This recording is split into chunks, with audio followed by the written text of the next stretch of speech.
Tuesday, December 16th. We have a quorum. I would ask Director Karimi, to please lead us in the Pledge of Allegiance. Please stand. I pledge allegiance to the flag of the United States of America and to the republic for which it stands, one nation, under God, indivisible, with liberty and justice for all. Okay. Can I get a motion to approve the agenda, please? I'll second it. So Director Rain-Sosak moves and Director Karimi seconds. Are there any adjustments or changes to the agenda? Hearing none, I will go ahead and assume the agenda is approved then, as is.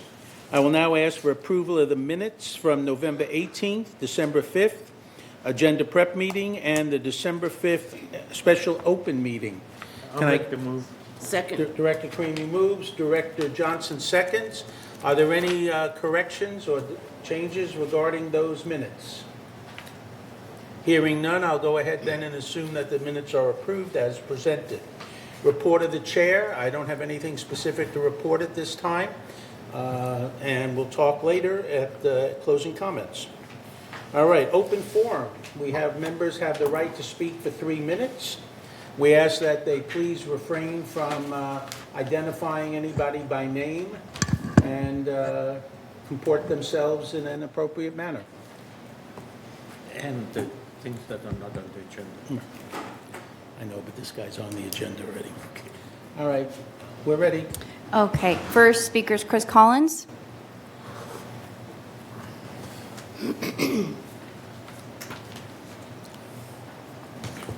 Very festive. Thank you. Good morning. Good morning. Chris Collins, 3306Q, and I'm here with an update on the work done by the foundation of Laguna Woods Village, which we do on behalf of residents experiencing temporary financial crisis. Neighbors helping neighbors and changing lives. What makes a community great? It's not simply the golf courses or the weather. It's the people, the kindness they show one another. As a result of your donations and support, the foundation of Laguna Woods Village has been able to help neighbors who are struggling.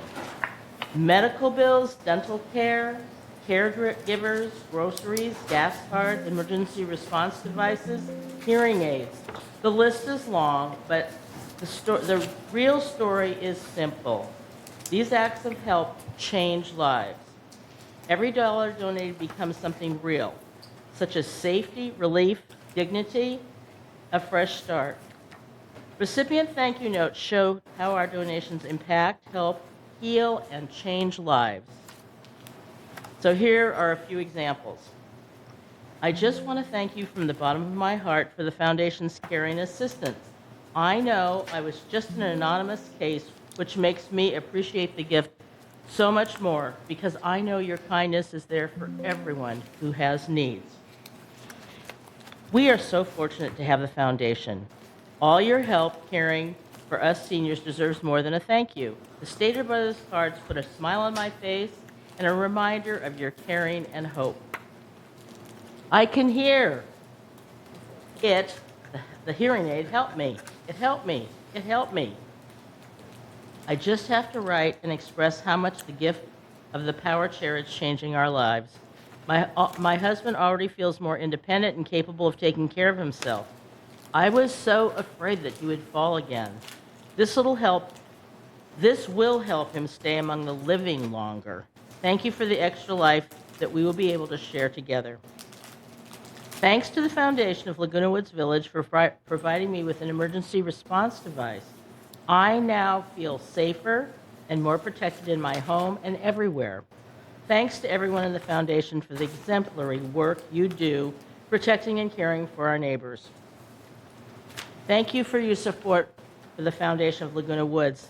If you need assistance, contact social services at 949-597-4267, which is the entry point for Foundation assistance.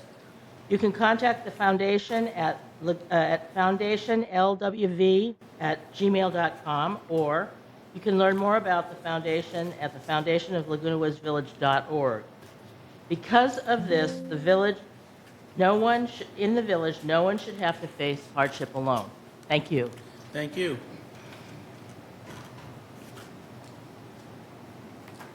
Next speaker is Bum S. Lee. Good morning. Can you hear me okay? Yes. All right. I am the only one having problem with the rainwater intrusion into my living room for 6 years. And I think that it should be enough.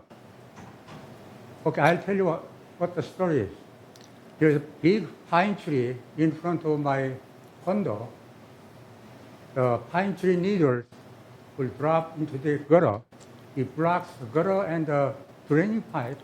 Then when it rains, overflows into my living room. And that will damage my ceiling, living room wall, floor, and carpet, furniture, everything. I've been having this problem for 6 years. I think that should be enough. Something has to be done. So what I'm asking, what I know the problem is a pine tree needle blocking the gutter and pipe. So I was asking landscape committee trim some trees so the needle will not block the gutter, so I will not get this rainwater intrusion. I'm getting tremendous stress because whenever it rains, I cannot sleep because I have to watch my living room, watch for the rainwater overflow into my living room. I've been doing it for 6 years. That should be enough. Something has to be done. I cannot stand this thing anymore. So at this time, requesting trimming some pine tree, so hope I will not get this problem. That's all. Anything? This is the stress. When it rains, I cannot sleep because I have to watch the living room for rainwater intrusion for 6 years. Thank you, Mr. Lee. Okay, I think that's enough. next. Next speaker is Annie McCary.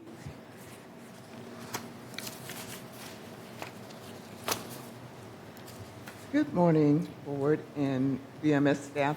I am here on behalf of the History Center, and my name is Annie McCary, and I want to talk about something that's been considered one of the village's best-kept secret, and that is the History Center, which we haven't known much about it, but it's right here in the community, right by Clubhouse 1 and near the library. I want to tell you a little bit about what makes it so special.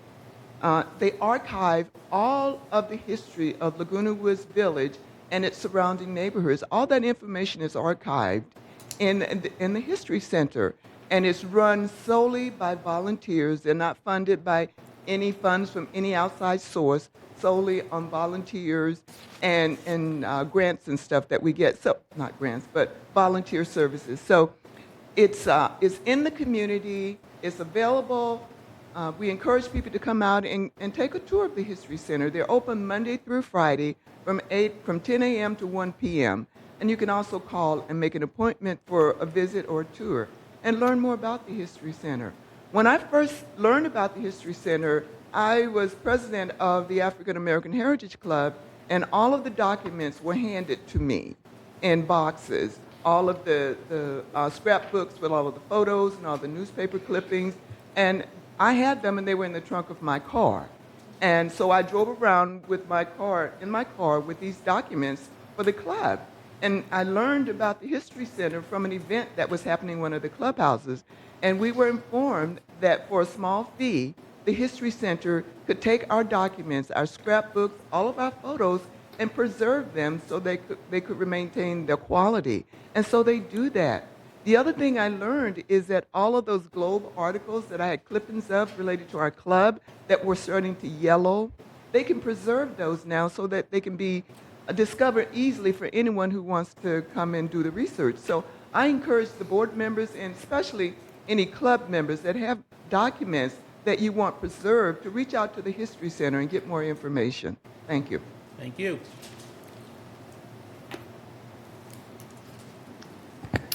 Next speaker is Doug Gibson.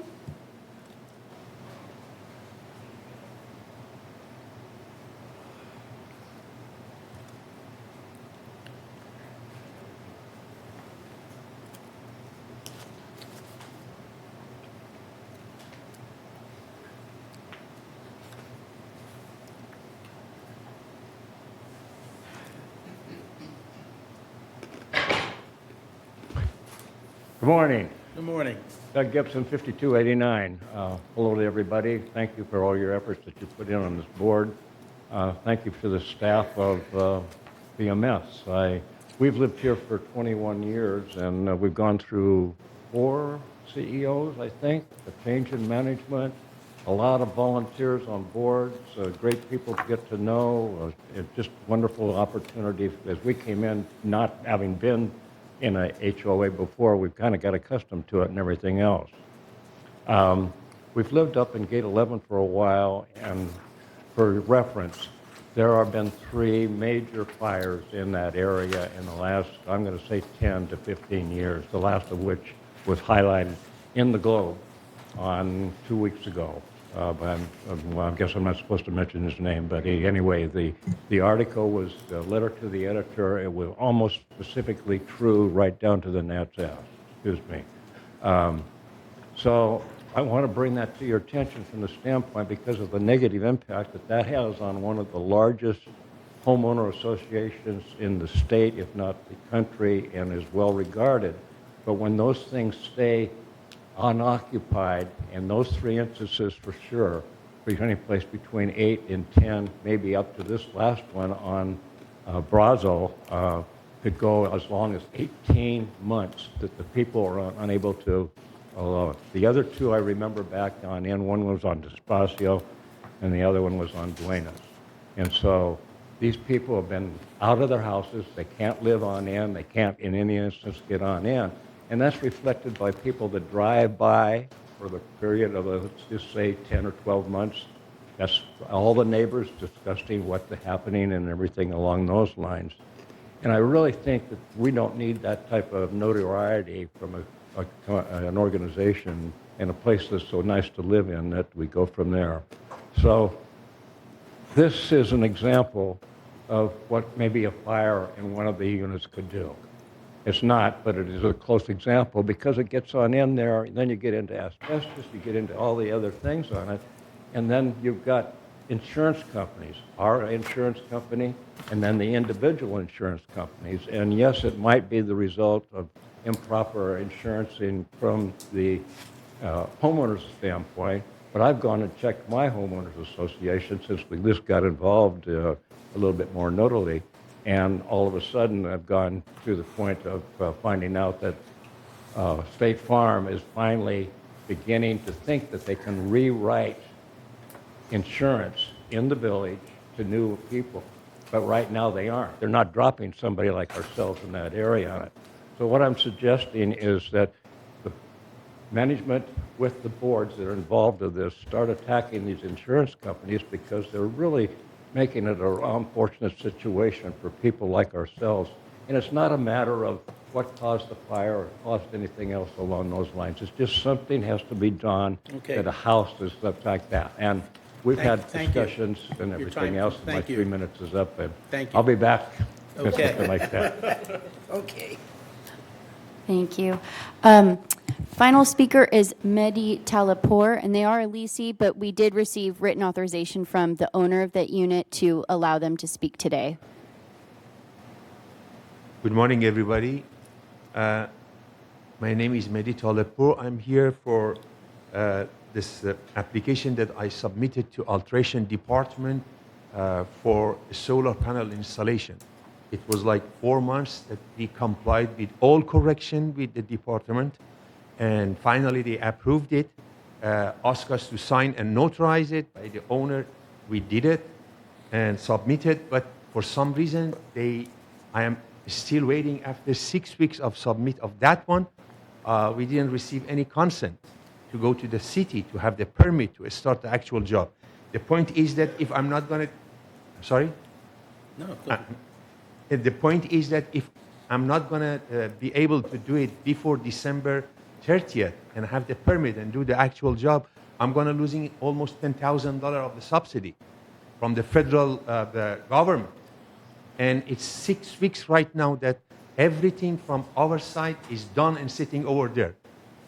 And I have all the documents to show you. Probably you guys know about it, that after December 31st, it's going to be expired, this subsidy that the government give it to me, and I am entitled to have it. And I don't know what should I do. And I don't have, today is the 16th, and the deadline is December 31st. So I'd really appreciate if you put it in something, if I need to, we need to sign something and say that they told me that there is going to be a legal change from the, but whatever it is, I don't know what it is. Why should I, at this time that is very critical for me, and we are talking about $10,000. If there is any paper that we should sign and say that we are going to comply, we are going to do whatever new legal thing is going to be passed, we are ready to do that.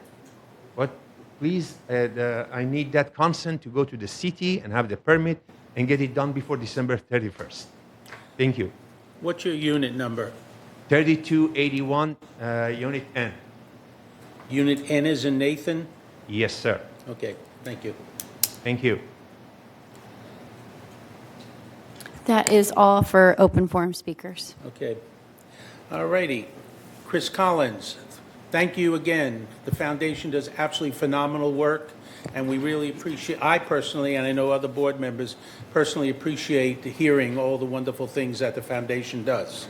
So thank you. Happy holidays to you and those at the foundation for all the work they do. Thank you. Thank you. Mr. Lee, in terms of your tree, the tree will not be removed. The tree will not be trimmed out of time. You were told that at the landscape meeting when you were there. If you want to put in a request to clean the gutters, you need to go to the M&C committee, Maintenance and Construction. They are the ones that are involved in handling the gutter cleaning. May I say something? I'll give you 1 second. Go ahead. Because this is not a discussion, a debate. I'm just responding to your request. Okay? May I say something? Go Come ahead. on to the, come Step to the up. microphone so we can hear you. I've been having this problem, rainwater intrusion into my living room for 6 years. 6 years, yes. And whenever I get overflow, they told me they call resident service. So if you call resident service, after the rainwater intrusion, somebody comes, clean the gutter. That's when they've been doing for 6 years. This is not enough. Well, they're not, Mr. Lee, they're know not going to remove the tree. They're not going to remove it. They're not going to So what trim it would it out of cycle. That's the landscape committee's recommendation, and the board in all likelihood will follow that recommendation. The only thing we can do is have your gutters cleaned, and you need to put in a request to have the gutters cleaned, and they will do that. Well, they've been cleaning the gutter after getting damage in the Mr. Lee, thank you. Annie McCary, History Center, good work, thank you. Doug Gibson, in terms of the issue of insurance and fire, et cetera. The unit on, I can only speak to the unit on Brazo, okay? One of the reasons it took as long as it's taken is that the insurance companies were in great disagreement, and that took almost a year to finally work out the understanding between the insurance companies. For example, one side wanted to tear down the existing structure and start from scratch. Another side wanted to leave the existing structure the way it was. And then they had to do all the asbestos cleanup and everything. And that's one of the reasons it's taken as long as it has. But my understanding is that now that's moving forward with architectural drawings, et cetera, to redo the building. Okay? Yes, That's not the only thing that happens, though. When there's a major fire and the property is vacated, the three instances that I mentioned, you have the people have been out of the house for, I'm going to guess, at least a year. Yep. And there's got to be some way or another that can be reduced, like somebody can stand against the insurance company. I understand what you're saying, but that's between the insurance companies, and we have no ability to control that. As for how long the person is out of their house, I would suggest to you that that's all part of your HO6 policy and how much time you have in terms of what you're purchasing for what they call loss assessment use, to be able to be put up elsewhere, et cetera. And that's something that each individual homeowner decides how much time they want from their insurance company to be out of their house if that happens. For example, I have 3 years worth of coverage if I'm out. So, but the insurance companies are the ones battling it out, and that's what's taken over a year in this particular case. Okay. As for the last gentleman, in terms of the solar, we will certainly look into that and see what we can do to address that issue for you. You are correct. There has been a legal issue that has held up some of this, but I think we have that under control now, and we'll do what we can to see about expediting your, I won't make you any promises, but we will do what we can. Thank you, everyone. Okay. We did receive a member request to speak a little late. Are you guys okay with Sure, allowing them to speak? sure. Okay. This is the final one. Jae Jong Kim.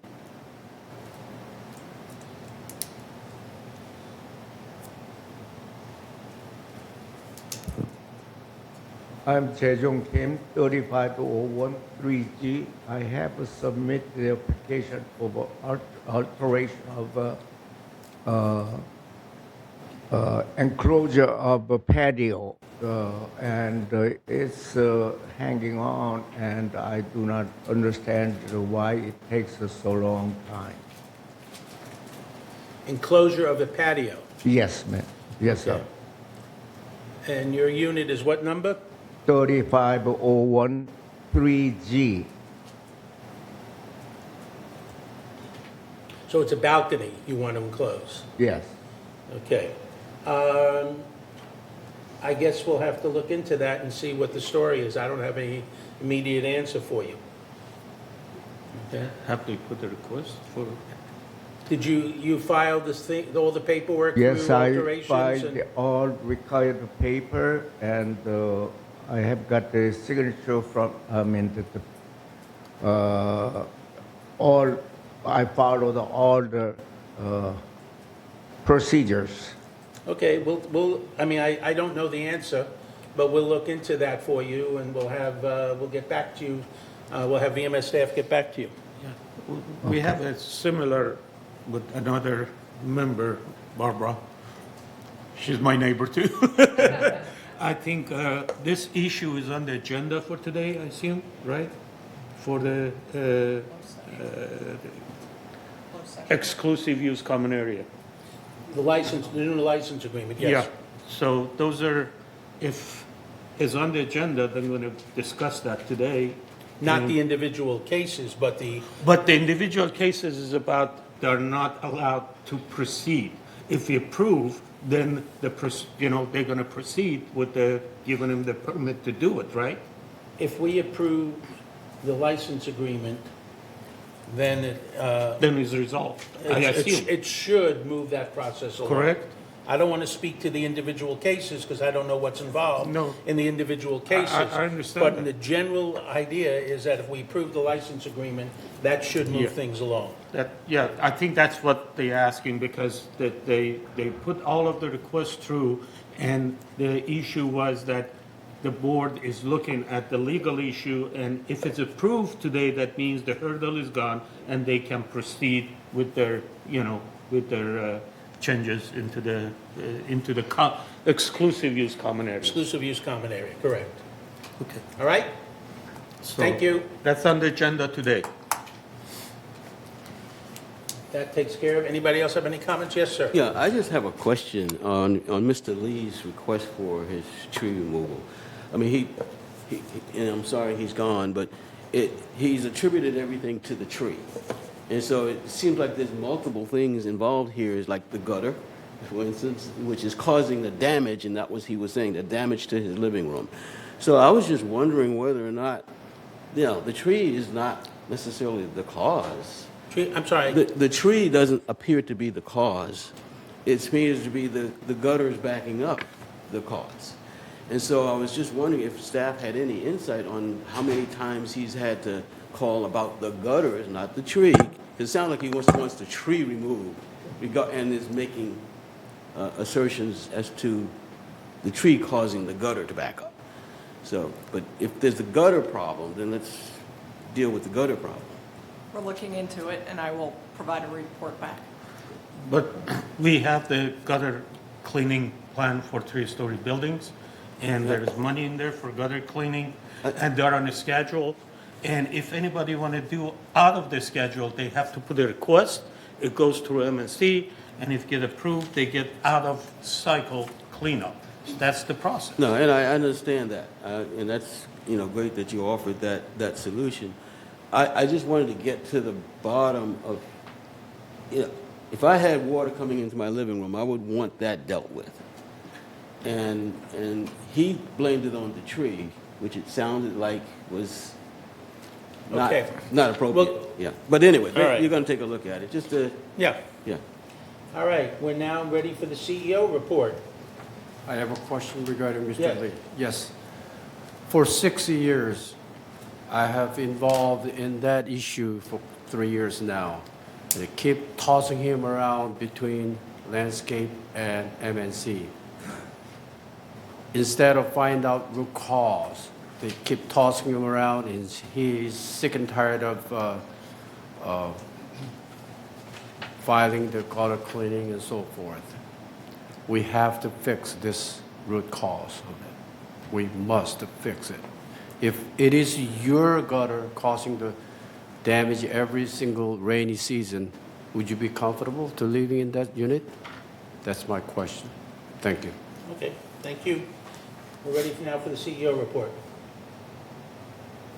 Thank you, Honorable President, members of the board. It's my pleasure to provide some updates to the community this morning. In terms of the village holiday schedule, village management services will be closed on Wednesday, December 24th, Thursday, December 25th, and Thursday, January 1st. You may view the holiday schedule on the village website under the news tab and the header Happy Holidays. In terms of some specifics, transportation will be available on December 24th for a planner ride between 9 a.m. and 5 p.m. and the Boost Lift program between 7 and 9 a.m. and 5 and 10 p.m. Transportation services will not run on December 25th or January 1st. You can schedule your rides by calling transportation at 949-597-4659. As a reminder, there will be no trash or bulky item pickup on December 25th or January 1st. Weekday holidays, delay service, 1 day for the rest of the week. And as a reminder, contractors are not permitted to work within the village on December 25th or January 1st. As we move into the new year, we want to remind residents that there is a great activities calendar on the village website, and this will help you find events, classes, meetings, etc., all in one place. You can filter by club events, recreation classes, and view daily, weekly, or monthly schedules. And that's on the website under calendars, activity calendars. Next, a reminder that the annual mailing was mailed and emailed on Wednesday, November 26th. This contained the individual assessment letters, annual budget report, and annual policy statements. As a reminder, there's a form enclosed in this mailer for members to update their preferred delivery method for official notices. We ask that members submit this form by Friday, October 3rd, 2026, and if not, we will use the current address on file, whether it's accurate or not. You can email this form to information@vmsinc.org or mail or drop it off to the Laguna Woods Village Community Center. I would also like to share some reminders about holiday waste disposal as we head into the season.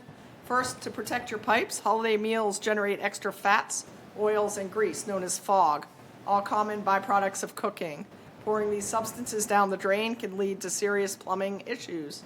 To keep drains clear and running smoothly, allow your fog to cool and then pour it into an empty can or jar and place in your green waste container.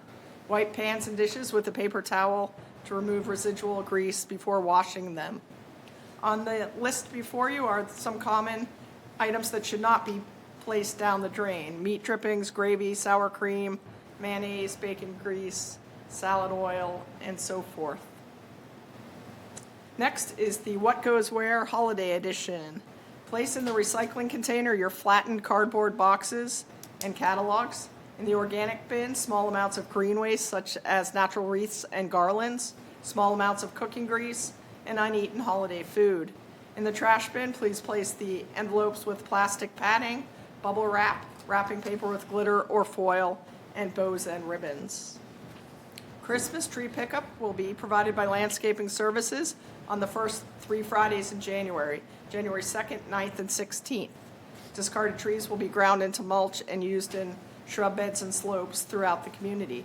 Please contact Resident Services at residentservices@vmsinc.org or 949-597-4600, 48 hours prior to placing your tree by the curb.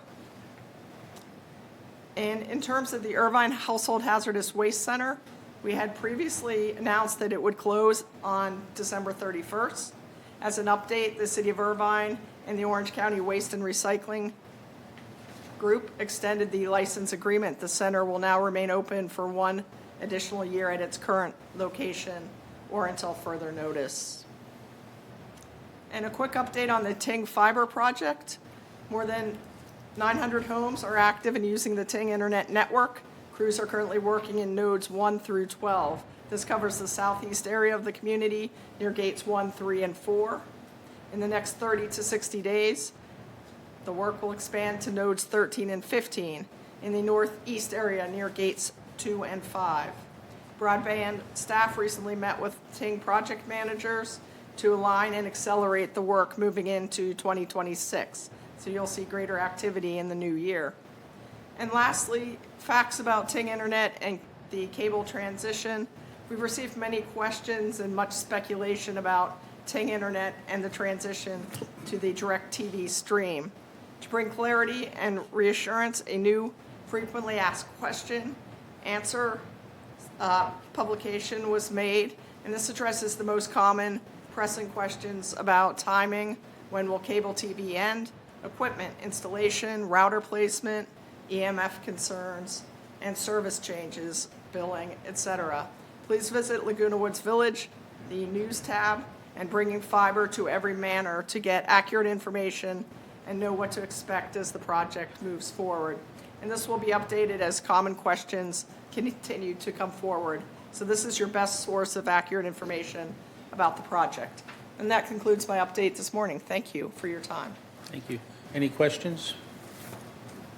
Okay, Just one question. On Ting, the houses that have the internet, they have both West Coast and Ting available to them right now? That's correct. Okay. What about TV? I mean, the cable, Still cable TV, both yes. is available to them? That's correct. Oh, so they No, get no, free, not they get direct- free services for a while? No, just cable TV, not DirecTV. Not DirecTV is not. Okay.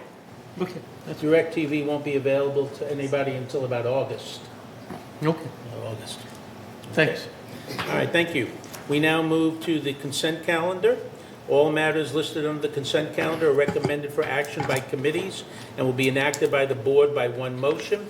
In the event an item is removed from the consent calendar by members of the board, such item shall be subject to further discussion and action by the board. All right?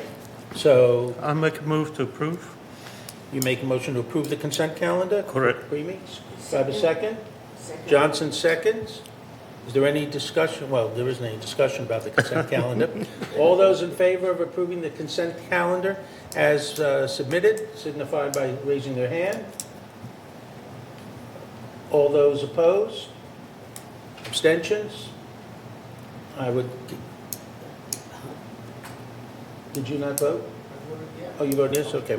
All right, then we'll assume that it's unanimous. Thank you. Unfinished business. Number one, entertain a motion to approve the amended financial qualifications.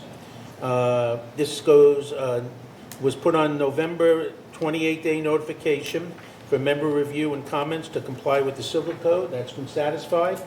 If you would, Director Johnson, please read the resolution. Resolution 0325-XX, Financial Qualifications Policy. Whereas Third Laguna Hills Mutual desires to protect and preserve the financial integrity of the corporation and ensure consistency among the provisions of its governing documents. Whereas it is in the best interest of the corporation to revise the financial qualifications policy for the purpose of enhancing efficiency and addressing key challenges by clarifying the following. 1, the member discipline process for providing false and misleading information. 2, the requirement of providing aged accounts 180 days when submitting net worth verification. 3, equity in U.S. residential property may be considered as an acceptable asset. Applicants do not need to show proof of California residency. 5, guarantors can only guarantee 1 unit at a time in the community. 6, income requirement calculations for multi-unit purchases. Now therefore be it resolved, December 16th, 2025, the Board of Directors of this corporation hereby amends the financial qualifications policy as attached to the official minutes of this meeting. And resolve further that said amendments shall become effective January 1, 2026, and shall be disseminated to the real estate community. And resolve further that Resolution 03-2570, adopted on April 15, 2025, is hereby superseded and canceled. And resolve further that the officers and agents of this corporation are hereby authorized on behalf of this corporation to carry out the purpose of this resolution. 28-day notification for member review has been satisfied. Okay, somebody to move. I'll make a move to approve. Karimi moves to approve. A second. Fox seconds. Peggy. Okay, discussion. I see. Peggy? Oh, she's got it. Peggy? Mute. I'm going to ask you to slow down a minute because you're going so fast. I can't get my hand up and I can't vote. So please just slow down 2 seconds for the disabled person here. Okay. So I want your hand on is... this. Go ahead. On this, if you have a motion on this, I would like to just discuss it for 1 moment. Please do. The most important factor on here for me, staff, is that the money be in the U.S. for 6 months in cash, in accounts, whatever, prior to being approved. Thank you. Okay. Anybody else? Discussion? Comments?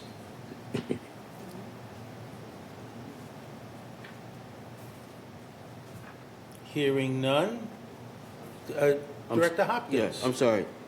Is your mic on? Peggy made the comment that it'd be at 6 months in U.S., and I don't see that on here. Not the timing requirements. I just see a requirement, so I'm just. 180 days. Is it there? Yes. Yes, 180 days.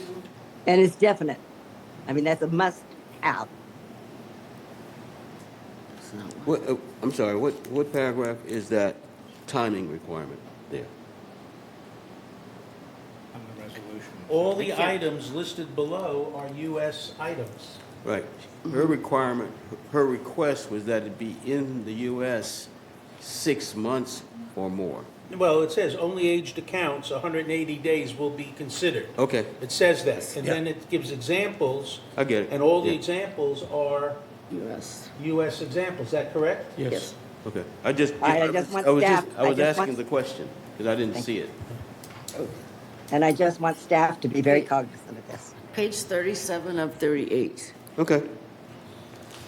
All right. Okay? Any other Thank you. discussion? Hearing none. All those in favor signify by raising your hand.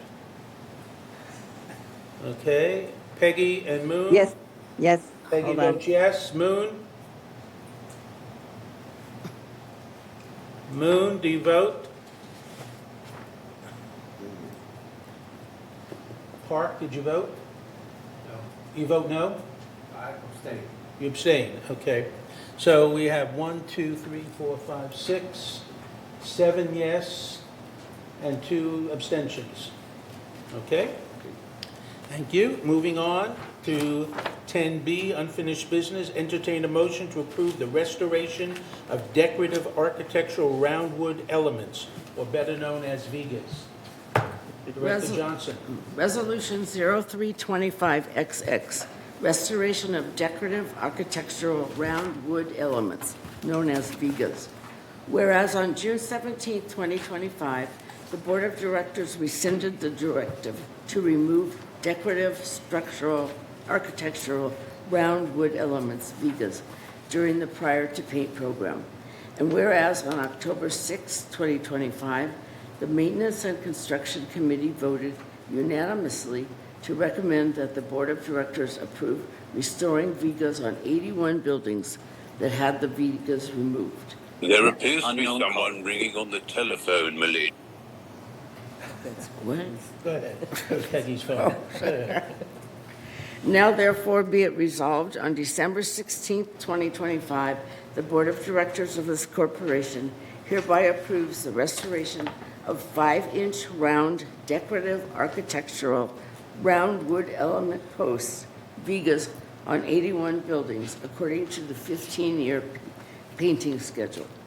Resolve further that the officers and agents of this corporation are hereby authorized on behalf of the corporation to carry out the purpose of this resolution. Okay, can I get a motion to put that on the floor? Director Rain Sotzak moves, a second. I see Second. Johnson seconds. We'll open it up for discussion. Any discussion on this issue?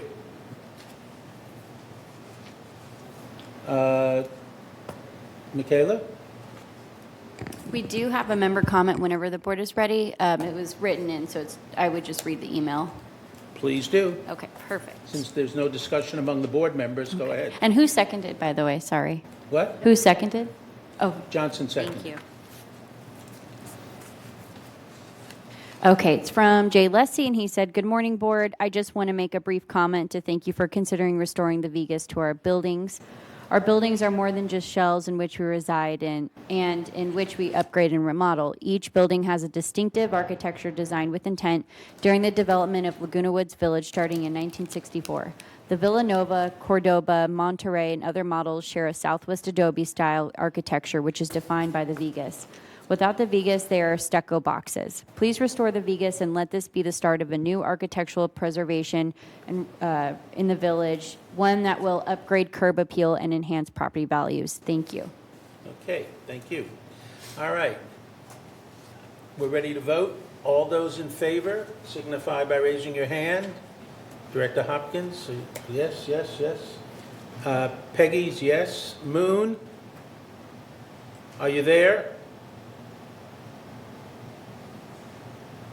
All right. Director Park? No. You vote no? Okay. So we have 1, 2, 3, 4, 5, 6, 7 yeses, 1 no, 1 abstention. Okay. Moving on to that takes care of our old business.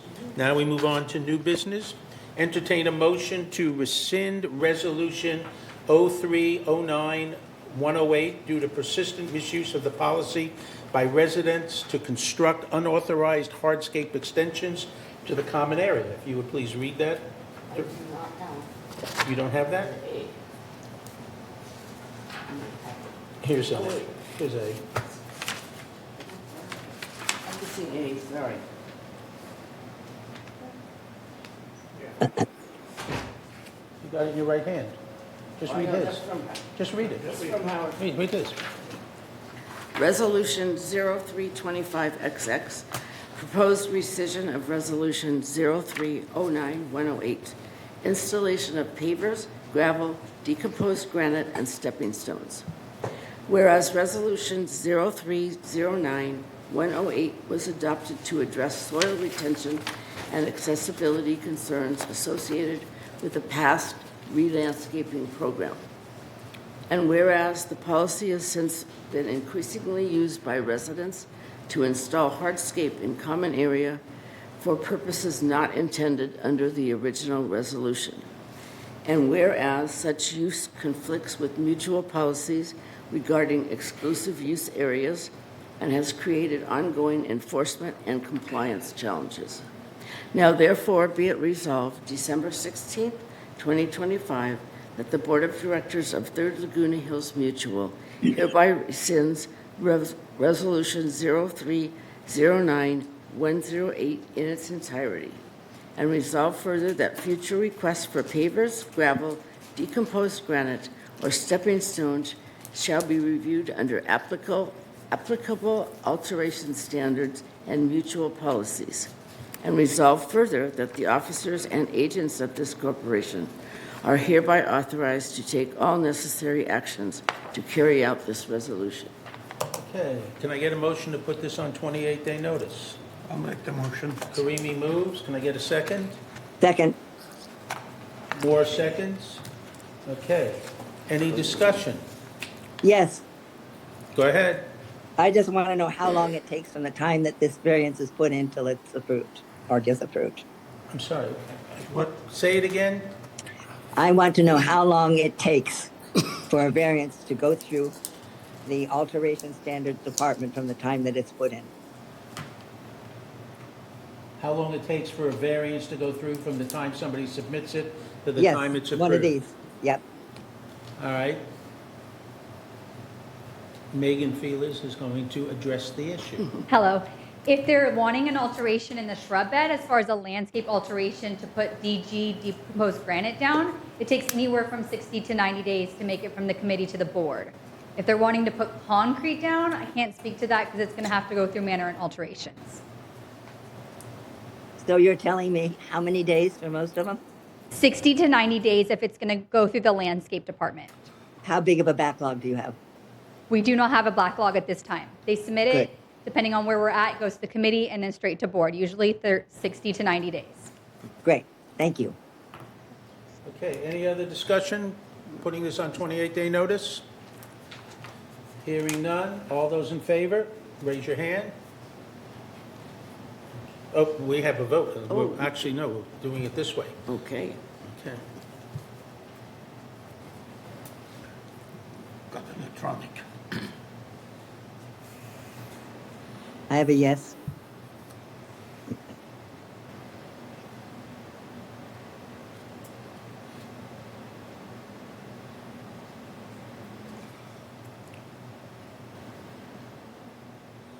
Okay, we have a unanimous vote, 8 yes. So we'll move on to the next item. Okay. Next item is entertain a motion to approve the third Laguna Hills Mutual fee review schedule. Yes? You're pointing to what? We're still missing Director Hopkins. Director Hopkins. Oh. All right, thank you. All right. So it's all still unanimous.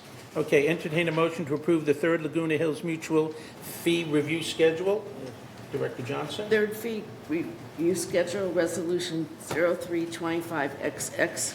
To summarize, Finance Committee recommends establishing a timeline for the review of non-assessment fee analysis in order to complete an expense analysis in a planned manner and bring supporting fee recommendations to the board in a manner consistent with the following schedule.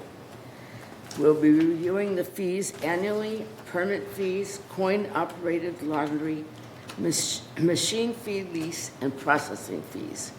Biannually, inspection fees, additional occupancy fee, resale processing fee, golf cart electric fee, and electric vehicle fee. And triannual, every 3 years, resident violations, variance processing fee, non-sale transfer fee, carport and carport space, rental fee collection, administrative fee. Resolved further, on December 16th, the Board of Directors of this corporation hereby approves the fee review schedule as presented. And resolved further that the officers and agents of this corporation are hereby authorized to carry out this resolution as written. Can I get a motion to put this on? So moved. Moore moves, second. Rain Zozak. Any discussion? Yeah. Why we have different timing for some of these fees to be reviewed? What's the basis of having different time for different fees to be reviewed? Primarily the dollar amounts. So if something is less than $10,000, $15,000, it doesn't make sense to go have staff go through the time and review it on an annual basis. So the larger fees are done annually.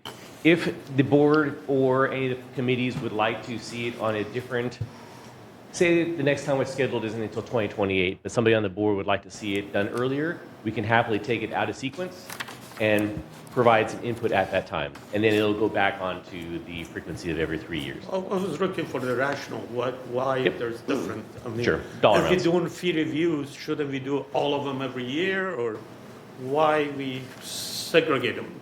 Some Sure. of them 3 years, some of them 2 years, some of them 5 years. It What's does the take, difference? Sure, it does take staff considerable time as well as bringing it before the finance committee as well as other supporting committees before it comes to the board. It's just time?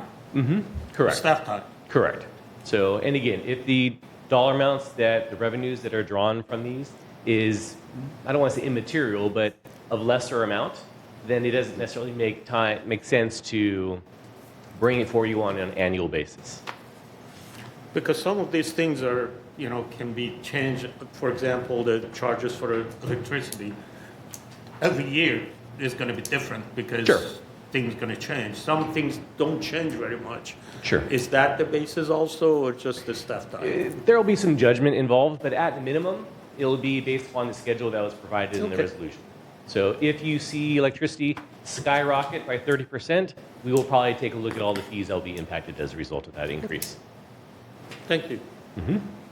Any other questions or comments related to this? Putting it on 28-day notice? All right, we have a motion on the floor.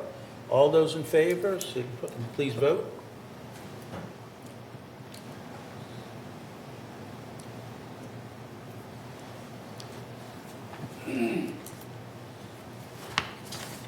All right, it's approved 9 in favor, so that's unanimous. We'll now move on to the next item. Entertain a motion to approve the revised common use area policy.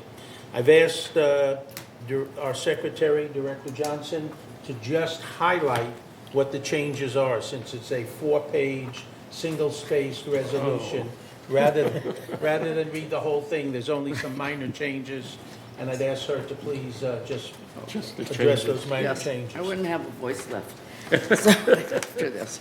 So essentially, this board is very firm in believing that we should not be giving away any common area. This resolution essentially says that we are allowing manner alterations to approve, like for like only, and that Like for like equivalent. equivalent, correct, without board approval of specific projects. Want to add more? That's it. Okay. All right, can I get a motion to move? So moved. I saw Director Rain Sosak's hand, and then I guess So I moved. heard Director Moore as a second. Second. Yep. Okay. All right, any discussion?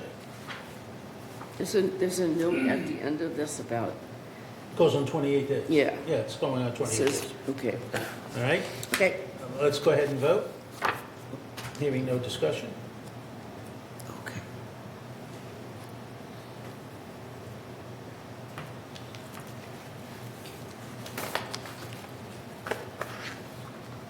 All right, it's unanimous, 9 in favor, thank you. We'll now I move, just have one question. Because we're going on 28 days and there are people waiting in a pipeline, how are we going to deal with that? Because we have that also 60 days, 90 days period that we have to respond to some of these requests. How are we going to deal with those issues? Alan, you want to address that question? Sorry, I didn't ask during it. after approval. No. We'll let Alan address the question. It's perfectly fine. Certainly. Good morning. Could you repeat the question? Oh, the question is, because we have 60 days or 90 days that we have to respond to the request for addition, enclosure, things like that. Other than that, it's automatically approved. Now we have this time, and then there are 28 days, and we have another. So the time's going to pass, and some people put these things a couple of months ago, 2-3 months ago, and that times have elapsed. How are we going to deal with those issues? Those are automatically approved now? All right. Are you, well, let me tell you in general how this works. The Okay. time clock does not start for mutual consent until it comes before the ACSC committee. So that's when the time clock starts. All the preparation up to that point that we collect and prepare the mutual consent, review it, make sure it's compliant, is all prior to the time clock starting. Is that what you were asking?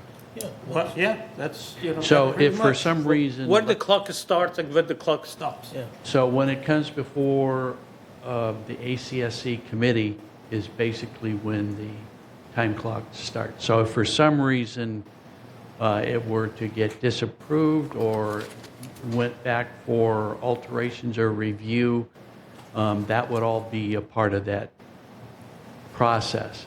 Then it ends when it goes before the full board and they review it and or deny it or approve it. So if I had a request put in September, and now is December, and there is no, resolution, what happens to me?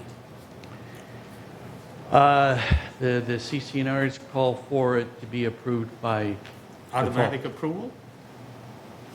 There is a lady sitting right behind you that have that issue. How are we going to resolve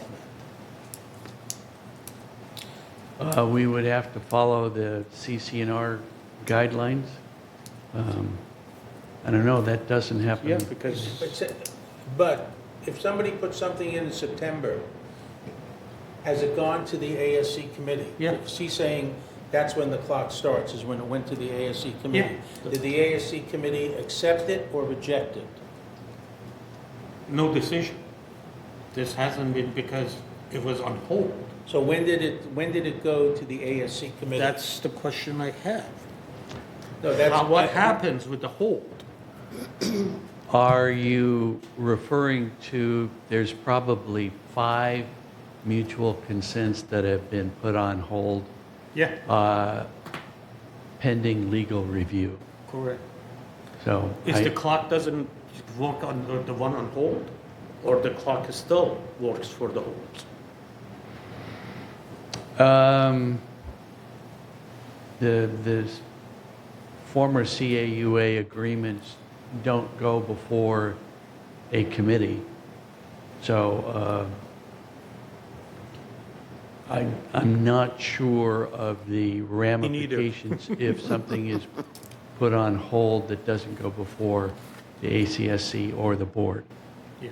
So I right- know we're moving forward with it, we know, but then there are delays and there are other clock on the other side that says 60 days, 90 days, while we're moving this direction, that clock also is running.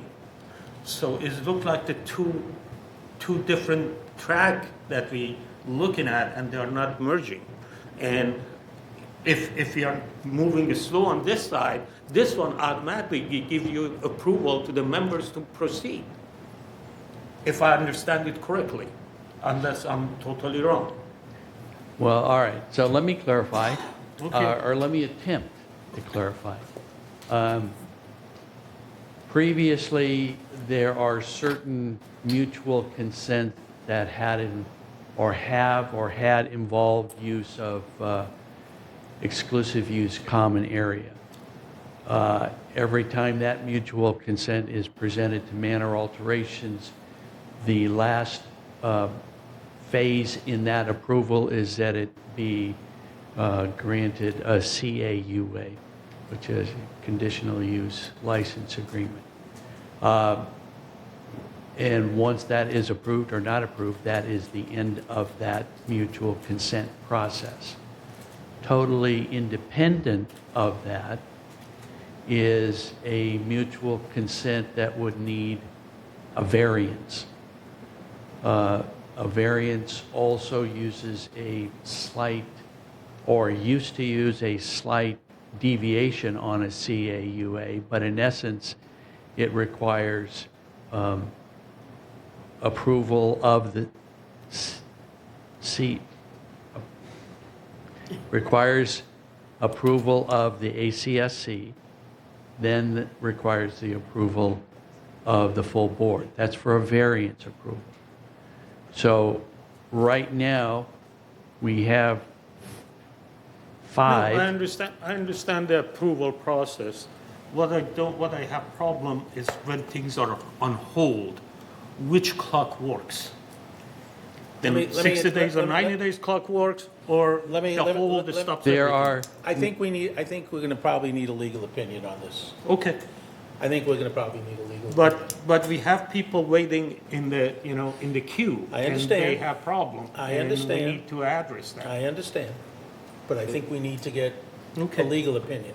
May I? Are we talking policy or process? Process.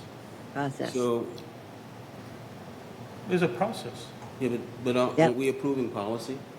The policy is there. This is going to be 28-day notice. Right. So aren't we approving policy? But it only relates to, the only change in it is like for like and like equivalent. Right. That's the only change in it.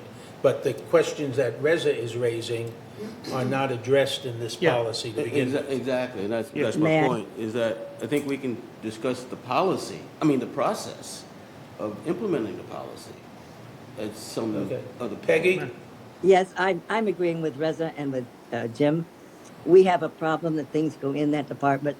They get lost before they come to AC. They get lost between there. The line for getting something done in this department, and I understand it's full, is horrific. And it needs to be reorganized to where the process works with the policy. Okay. All right. I still think we need a legal opinion on when the clock starts and what happens with the clock and things of that nature. All right. Thank you, Alan. Thank you, Alan. All right. Robert? What? I think the clock should stop the moment someone brings in a variance. Not when it goes up That's and an down. opinion, but I think we need a legal opinion. Fine. Thank you. Your CCNRs do state, as far as a variance is concerned, it starts when it's reviewed by the ACSC committee. They are 38 years old. Thank you, Peggy. But those are what we have at the moment. I All understand. right, Peggy, thank you. All right, let's call the question, and if you please put it up for vote. You guys already voted. Oh, we voted? Yeah, we Oh, already that's voted. right, I'm sorry, you brought it up afterwards. Yeah, we did. I'm sorry, thank you. All right, entertain a motion to approve the enactment of the alterations for the accessibility policy. Resolution 0326XX, Alterations Accessibility Policy. Whereas the Third Laguna Hills Mutual recognizes the need to amend policies and create new policies as necessary. And whereas members have expressed concern over the time required to fulfill the variance process for common area accessibility improvements to their manor. And whereas the Mutual, through Resolution 03-18-146, adopted and implemented the Common Area Use Policy, which remains in effect for all alterations not contained within the proposed alterations for accessibility policy. Whereas that the Board of Directors determines that California Civil Code Section 4600, subsection B, subsection 3, subsection F allows the approval of alterations to take place on common area to accommodate a disability. Now therefore be it resolved, January 20th, 26, the Board of Directors of this corporation hereby adopts the alterations for accessibility policy as attached to the official meeting minutes.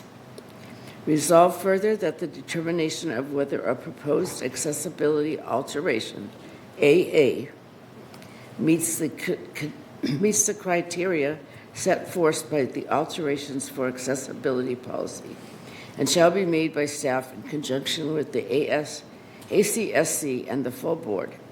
And resolve further, appeals may be made to the mutual board, whose decision shall be final and made in the mutual board's sole and absolute discretion.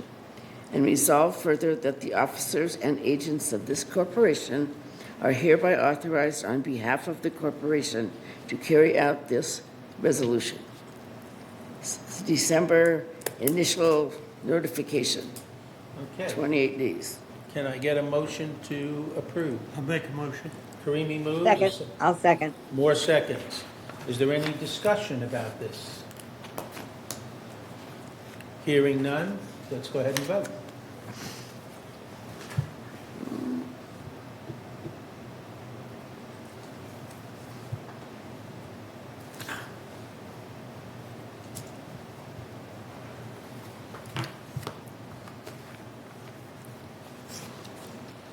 And it's 9 in favor, unanimous. We'll now move on. All right, next one is to entertain a motion to approve the third mutual Monterey-style floor plan room reclassification policy.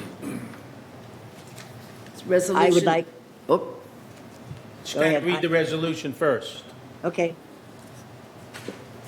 Resolution 0326XX, third mutual Monterey floor plan, room reclassification change. Whereas the Third Laguna Hills Mutual recognizes the need to amend resolutions and create new resolutions as necessary. And whereas the Mutual recognizes the need to create a new resolution regarding the reclassification of a den, quote, to a bedroom, in quotes, for all Monterey-style floor plans. And whereas the reclassification will be endorsed by the Mutual with the condition that said reclassification complies with all current building code requirements necessary for a bedroom in parentheses classification. Whereas I will be the requesting member's responsibility to comply with current building code requirements. And whereas if any changes are required, the member assumes full responsibility for any and all costs necessary to bring the room classification into full compliance with current building codes. Now therefore be it resolved January 20th, 26, that the Board of Directors of this corporation hereby adopts the creation of a new resolution for a room classification changes to Monterey-style floor plans as attached to the official meeting minutes, and resolve further that the officers and agents of this corporation are hereby authorized on behalf of the corporation to carry out this resolution as written. This is December initial notification, 28 days. All right, can I get a motion to approve? I'll make a motion to approve. Karimi moves, Second. and Johnson seconds. Any discussion? yes, definitely. Go ahead. I want this to be a simple reclassification. I want the verbiage changed so it says, whereas the classification will be endorsed. I want nothing after that. I do not want to have to stop at VMS. I want it to go directly to the city. The city already has them as 2 bedrooms, all of them, and they are already reclassified. There is no reason why this should not be a simple reclassification.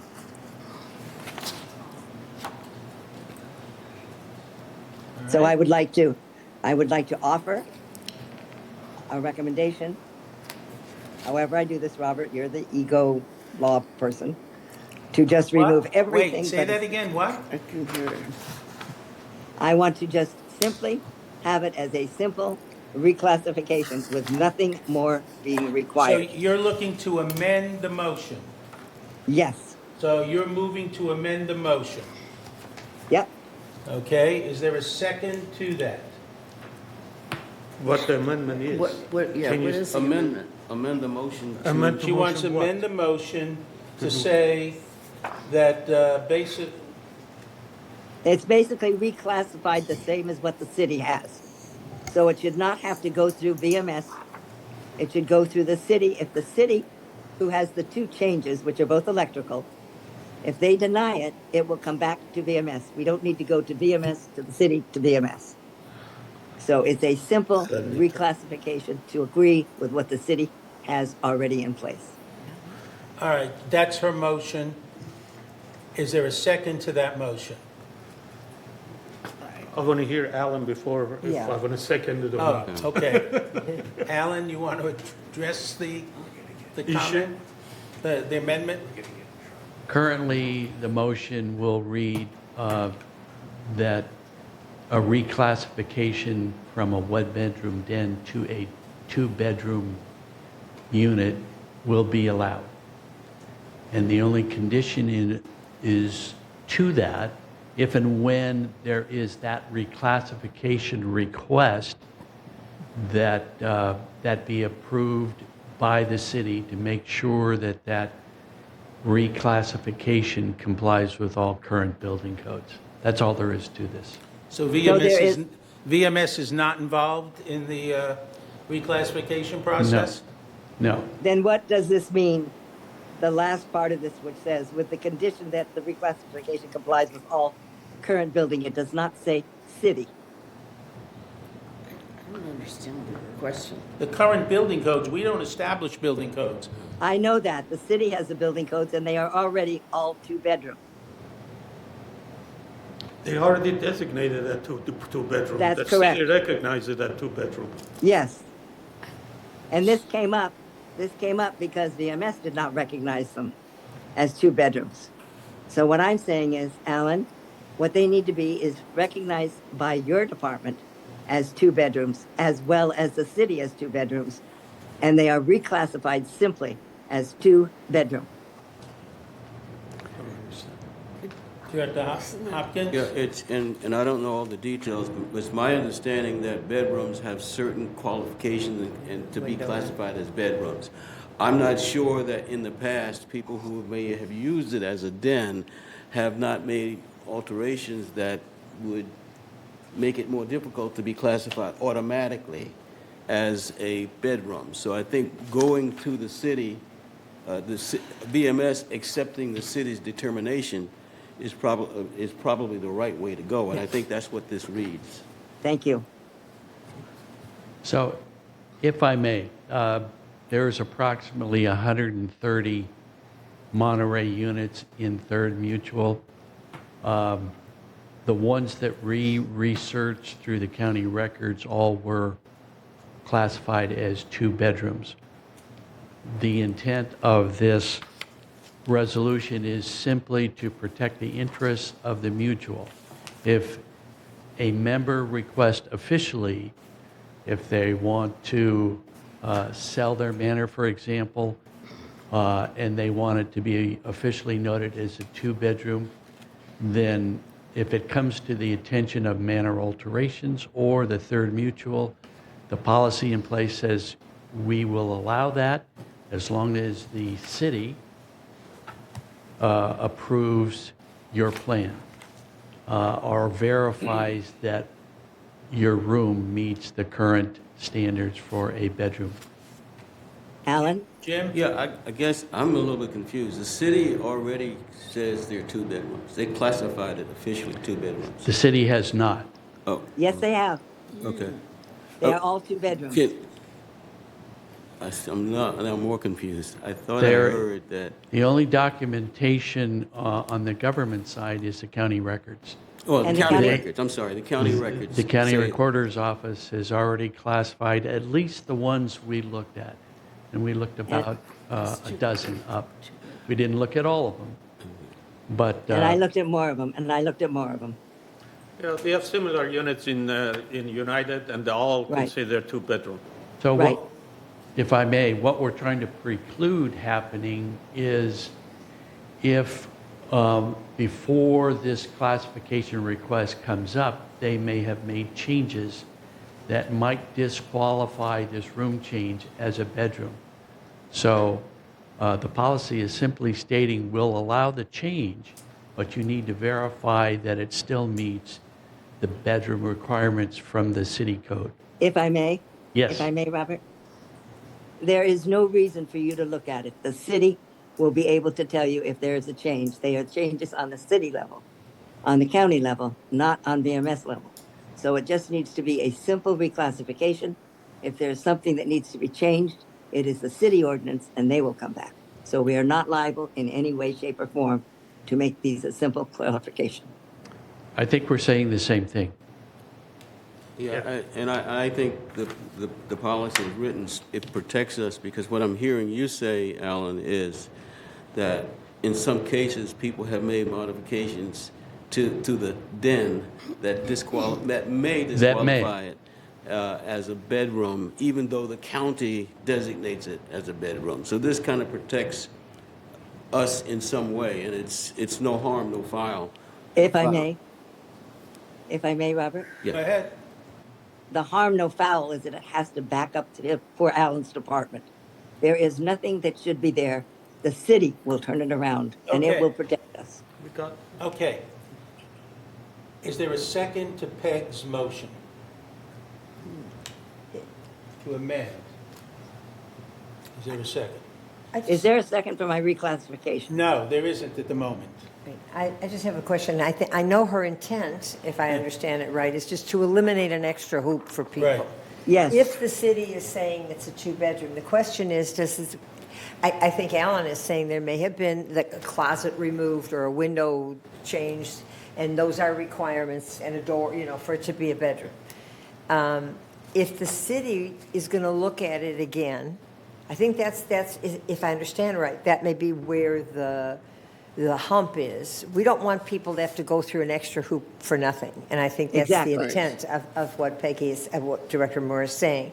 However, will the city actually make sure that it is indeed still a two-bedroom? That's what I hear Alan saying. Is All that right, correct? let me ask this question. So that's why I'm holding off the Peggy- second, because we just Peggy- want it to be simpler Right. for Yes. people, but not a violation. So, is there a second to Peggy's move to amend? Hearing none, But, it dies. but I didn't get the answer to the thing that was holding me back from seconding it. No, I said, if the intent is to eliminate hoops for people to go through, we would like to do that. Well, Thank that's your you. judgment, then you Well, second but it. it shouldn't be a judgment. It should be clear, because Director Moore is Yeah, saying she's of that belief, yes. that the city will check and make sure that it is correct. What I'm hearing from our own folks here is, does the city actually check that, or are they just going down a list and someone may have made a change that violates that? And so the intent, we want to have fewer hoops for people, but we also don't want. We need to protect. So May I answer that? May I answer that? Go The ahead. civil two-bedroom overrides us anyway. All right? So the city has the ultimate yes or no, not VMS. So if something's changed, the city will catch it. That's our backstop, and that should be our backstop, All right. because that is the legal. Okay, we're going round and round. Is there a second to Peggy's amendment? I still haven't heard whether the city actually will check to make sure it They do. fits that. I haven't had an answer to the question. It looks like from the background here that they have been checking. What? Do you want to second it or not? Yes? I agree, VMS should not. I mean, I make don't the have an answer decision. to the, I still don't know. I think that the thing is that these units with the, city and the county is designated as two-bedroom. If there are changes during the period of time, last 60 years, we don't know. We're not going to go and check them out. It's the responsibility of people who sell the unit as two-bedroom to make sure that the bedroom is right. And that's between the buyer and seller. We designate what the city said, these are two bedrooms. they're designated as two-bedroom. United sell it as two bedrooms. We don't. We sell them as 2 bedrooms. And it's not our job. It's, between the seller and buyer to make sure that the bedroom meets the specification when they sell it. So, and if it's not our job, then I second the motion, because the idea It's of the not a motion is job. to get rid of the. So you second the motion? Yes. Yes. So we now have on the table a motion to amend the current motion. And Peggy, just to make sure, looking at the original motion, where do you want it to end? After it says the simple reclassification, I don't need any of the mutual with the condition that said reclassification complies with current. All right, so what you're suggesting is that whereas it will be the requesting member's responsibility to comply with building code requirements? You're Yep. saying that should be eliminated? That's eliminated. City will do that. So you're eliminating everything? But a simple reclassification is 2 bedrooms, which the city already has and the county already has. All right, that's your motion. Yep. All right, any further discussion about this motion? What kind of headache that gives you, Al? I'm sorry. What? What kind of headaches that give you? Any? None. What Peggy, he's asking Alan. Oh. Are you okay with it? I was just trying to With the read changes. the whereas as. Yes. So whereas if any changes are required, These two. which would be the total responsibility of the city, not Not the VMS. The member assumes full responsibility in any cost necessary to bring the room reclassification into full compliance with current building codes. Yeah. That's all done at the city. That's not done at Manor So you're saying Alteration. we can remove that? That's what Yeah. she's wanting to remove? Yeah. She's want those two whereases removed? Yeah, because it's all the members' responsibility and with the city, not ours, right? So, may I, Robert? Yes, go ahead. So that what happens is, the city and the county have us as 2 bedrooms already. So VMS now will have us as 2 bedrooms. So if somebody comes for a pass that already lives there, they will be noted that this model is a 2-bedroom home. Let me, VMS will agree with the city. Go ahead, Alan. so let me clarify that. The county records office lists the ones that we checked already as 2-bedroom units. However, the plans on file here at the Manor Alterations office, most of them are listed as a 1-bedroom den. That's the whole reason this issue got brought up in the first place. We do get requests for reclassification of a 1-bedroom den to a 2-bedroom because the plans currently on file in VMS mostly indicate a 1-bedroom den. All this. Let him finish, Peggy. Okay. So the city has nothing to do with how these plans are classified. The city is only concerned about if it is a bedroom, then it must meet a bedroom requirement. That's all they're concerned about, is that it meets current building codes. How it's classified, they don't care. But if a member comes to the city and says, I want to officially change my 1-bedroom den to a 2-bedroom, can I do that? The city will then look at the plans presented. They will compare that plan to the current building code requirements and either say yes or yes, but you may need to make these changes, or they will say no. So right now, this amendment or this resolution is simply stating, from the third board perspective, you want to stay out of the reclassification or what determines it or not. you want to say, we'll allow it as long as it meets the current building code requirements. That has nothing to do with the county, how the county records it, or the plans currently on file at VMS. Now, may I? Yes, go ahead. The county is the overriding factor in all of these plans. We established that several meetings ago. The only difference here between us, meaning VMS, and the county is that VMS has not totally reclassified them just in general. So the real estate person goes by the legal code, which is the county, which is 2-bedroom. The county goes by 2-bedroom. We do not, but United does. So we are the only ones not in compliance with all of them being a simple reclassification. Okay, Howard. Okay, first question. If there's a discrepancy between how we are showing it here and the county is showing it there, if we didn't have a resolution, if there's a discrepancy, who takes precedence? The county. Well, County. Again, this resolution is in place to cover the mutual.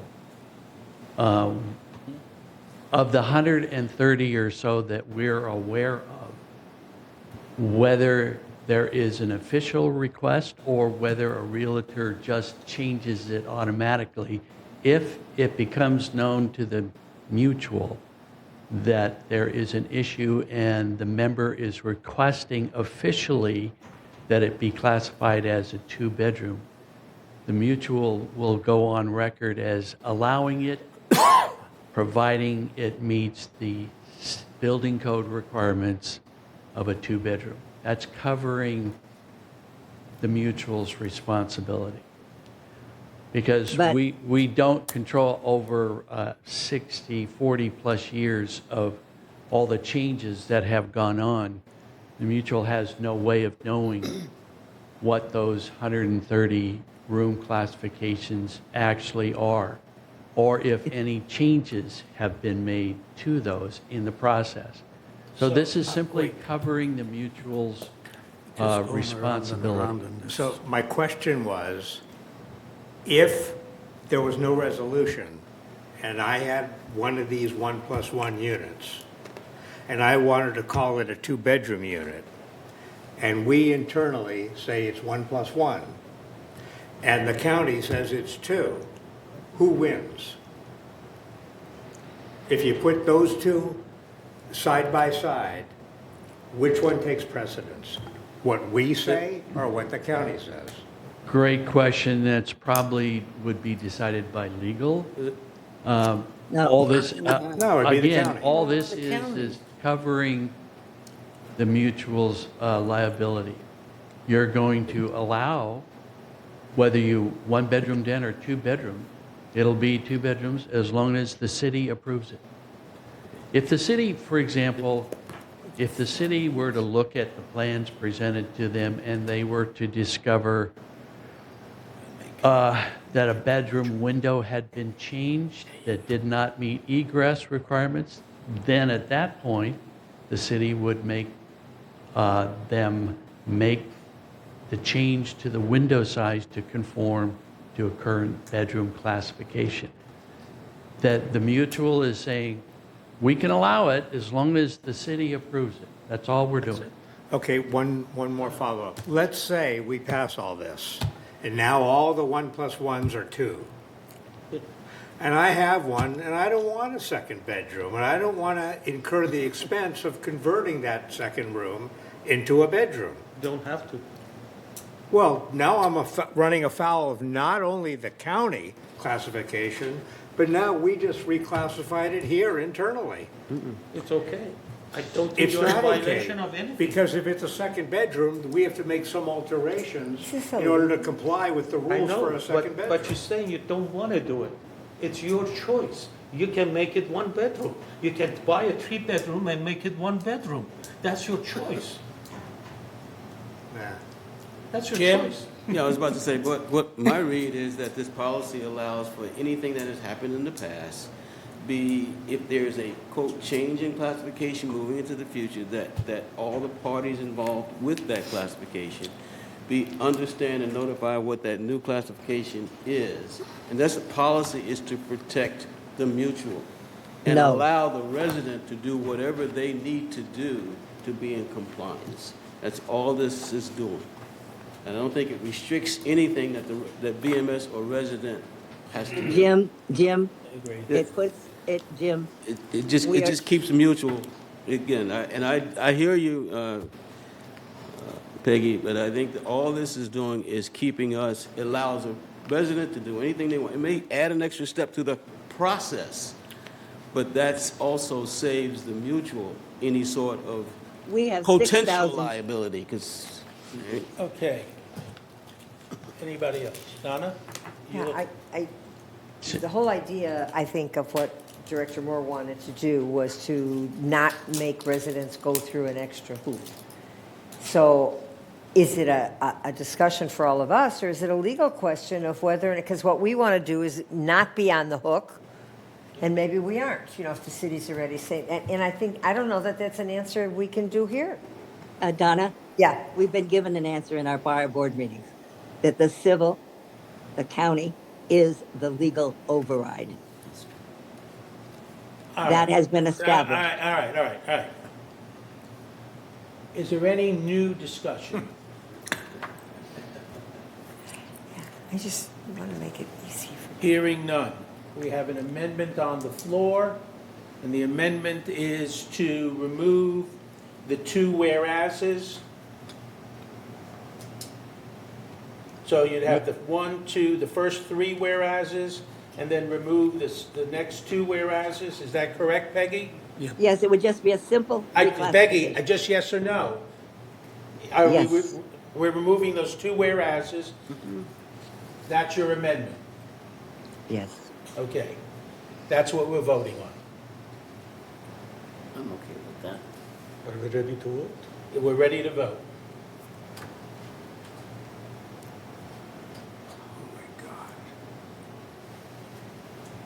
I'm opposing it. This is, we're voting on the amendment, right? Yeah, voting on the amendment. I vote for it. I'm opposing. Moon votes no? Okay.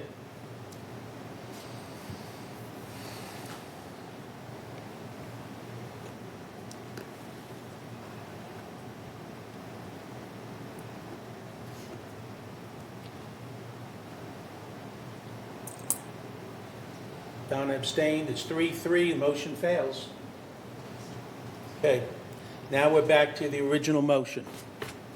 Wait, you didn't vote. I only vote to break a tie or close a tie. There but I is no don't- tie. It's not majority. It's 3-3. Okay. So, Isn't that time? all right. We're back now to the original motion in its entirety. We have a mover and a second. Is there any more discussion about the original motion? Hearing none, can we now vote on the original motion, which is the whole motion on the yellow page? I vote no. Can we get the vote up?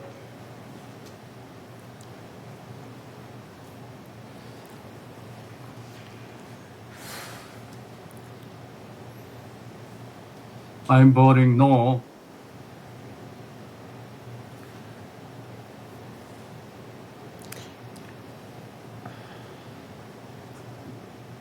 All right, it fails. So we have nothing related to this going on 28 days.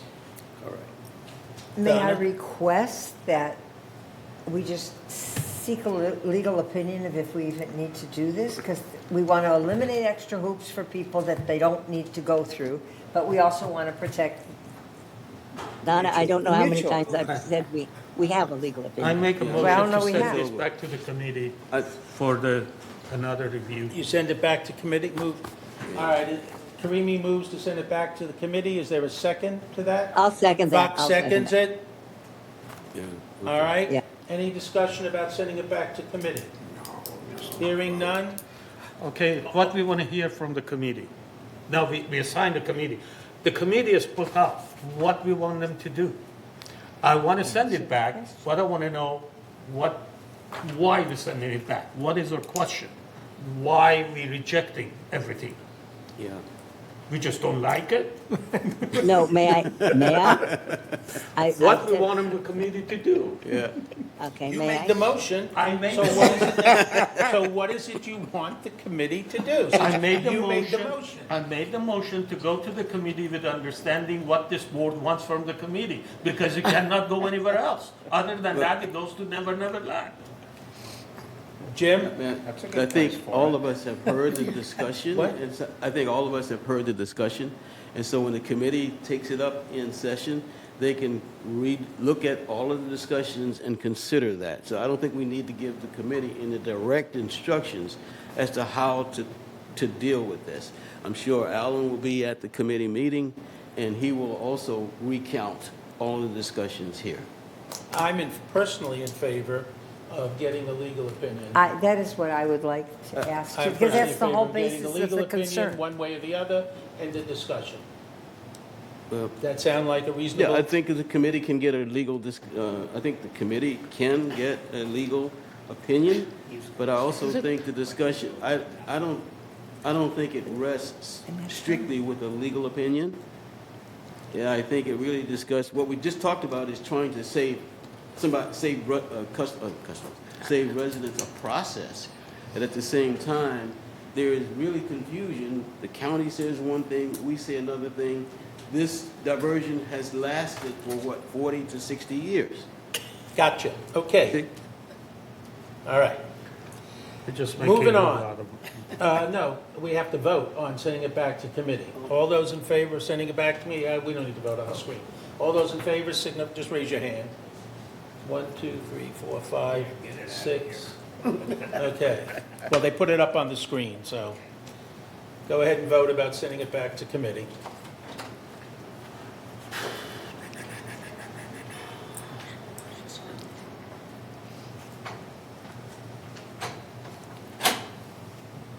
Only 4 people have voted. Anybody else voting? All right, that's 5 in favor already, so it's being sent back to committee. Okay? Next on here is entertain a motion to approve the revision to the interior inspection of unoccupied manors policy. All right, this is another long one, so I'm going to try and summarize to the best of my ability. This Resolution 0326XX, Unoccupied Manor Inspection Policy. This supersedes a policy that was enforced in 2018.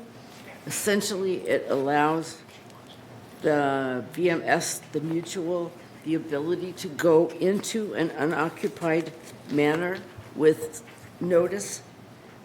If it's been occupied for 6 months, the owners to be notified that they are allowed inspection. In case of an emergency, that we're allowed to go in any case without any notification. And this is coming from the fact that we've had some leaks and in manors that are not occupied, and there's been no knowledge of them until they've done a lot of damage and mold to other units. So that's the purpose of this policy. Okay, this goes on 28-day notice. Can I get a motion to approve? I see Rain Sotak moves and Johnson seconds. Is there any discussion about this? Hearing none, we're ready to vote to move it to 28-day notice. Right.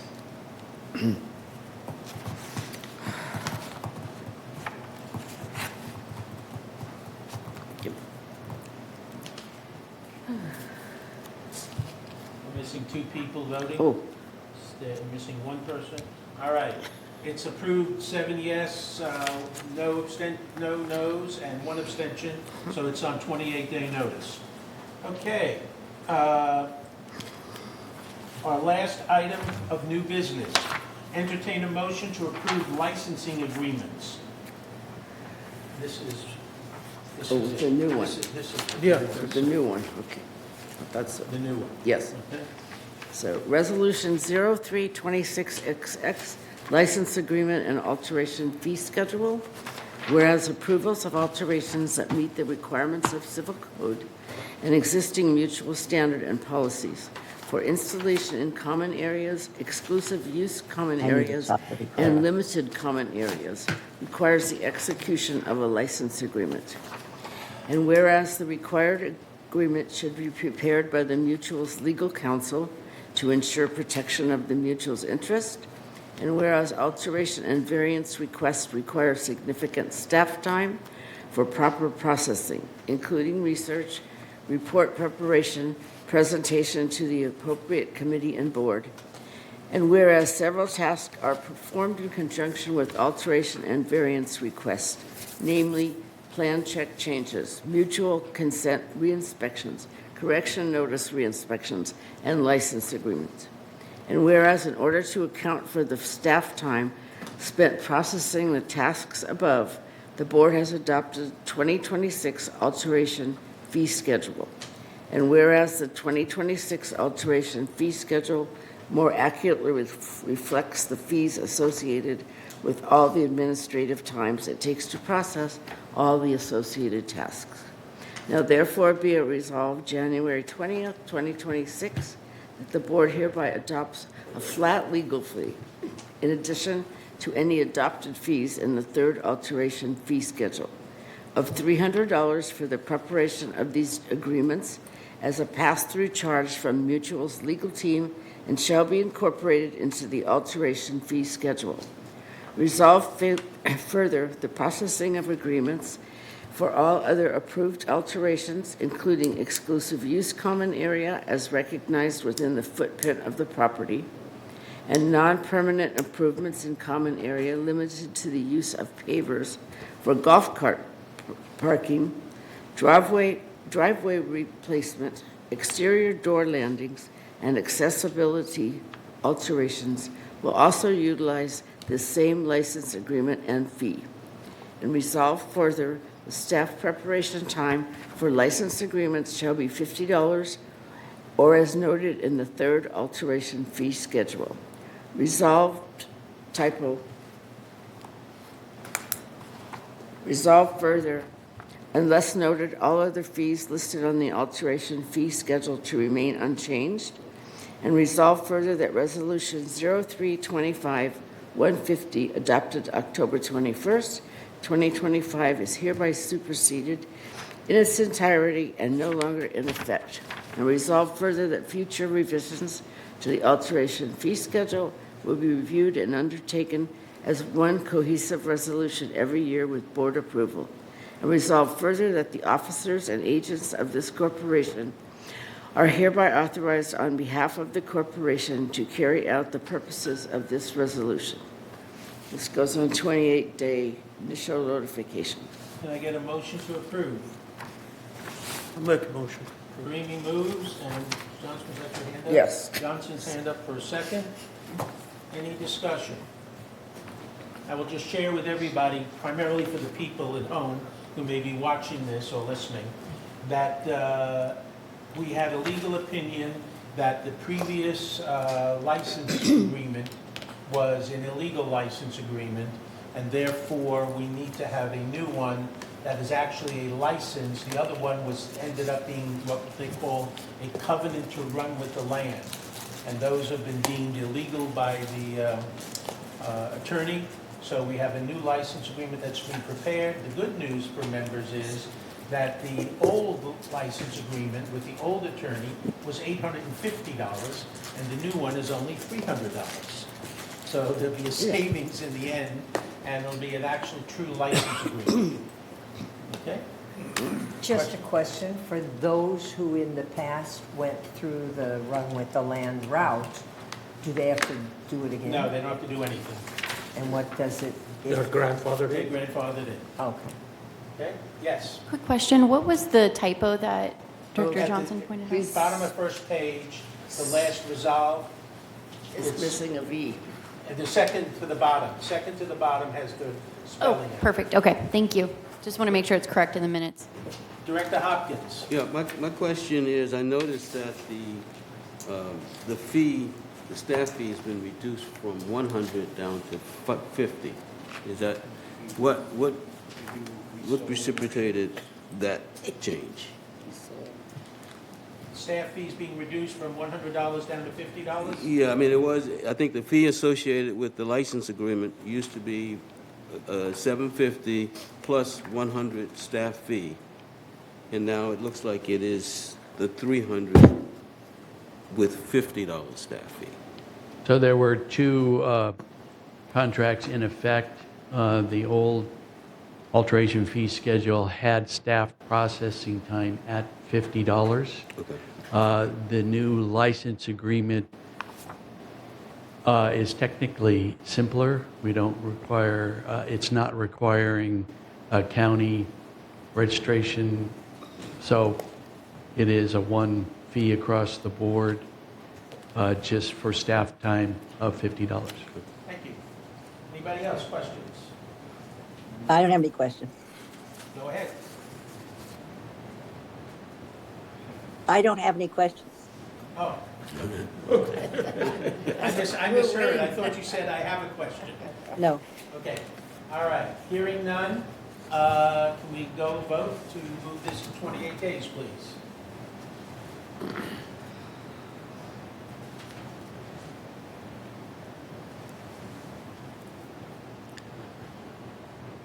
Moon and Peggy, are you guys both for? For. Yeah. Okay. Okay, thank you, Moon. Okay, 7 and 8 in favor. It's unanimous. That takes care of all of our new business. We now go finally to committee reports. And up first is Director Fox with the financial report. Thank you, Mr. President. Okay. Madam President. I think we have a few charts to put up, slides.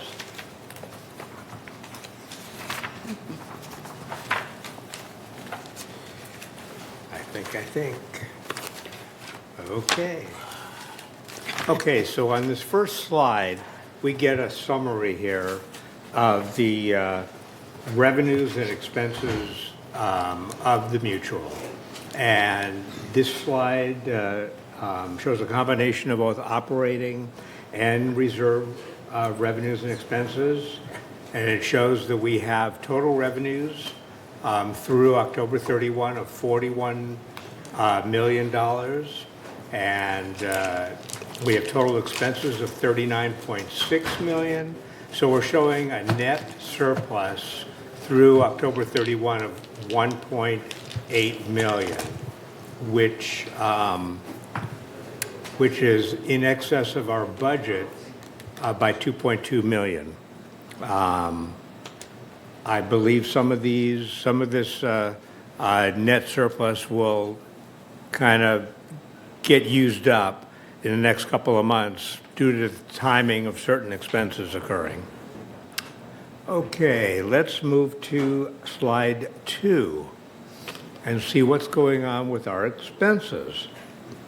Okay, the most significant ones, obviously, as always, is insurance. And we have a positive variance, favorable variance of $1.1 million due to the savings starting in June at our property insurance renewal. We're estimated to have a net favorable to budget amount of $1.6 million by the end of the year on insurance.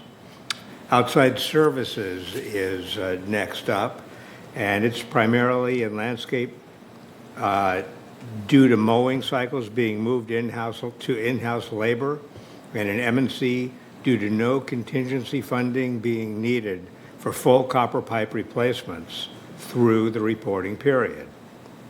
This is offset by unfavorable variances for roof replacements, where work was completed earlier than anticipated, and damage restoration, where more moisture intrusion and plumbing-related events occurred than anticipated. But we're still at a favorable variance through October 31 of $600,000. Next up are the fees and charges for residents, and that is a positive variance of $458,000, and that's due to damage restoration revenues for moisture intrusions being charged back, I guess.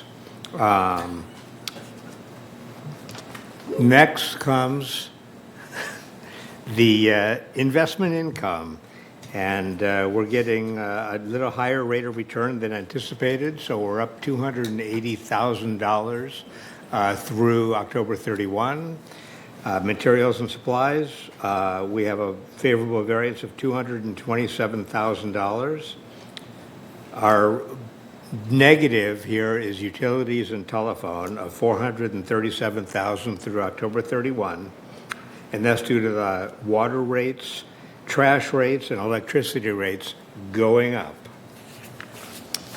And now we move on to slide number 3, sorry. Okay, on this pie chart,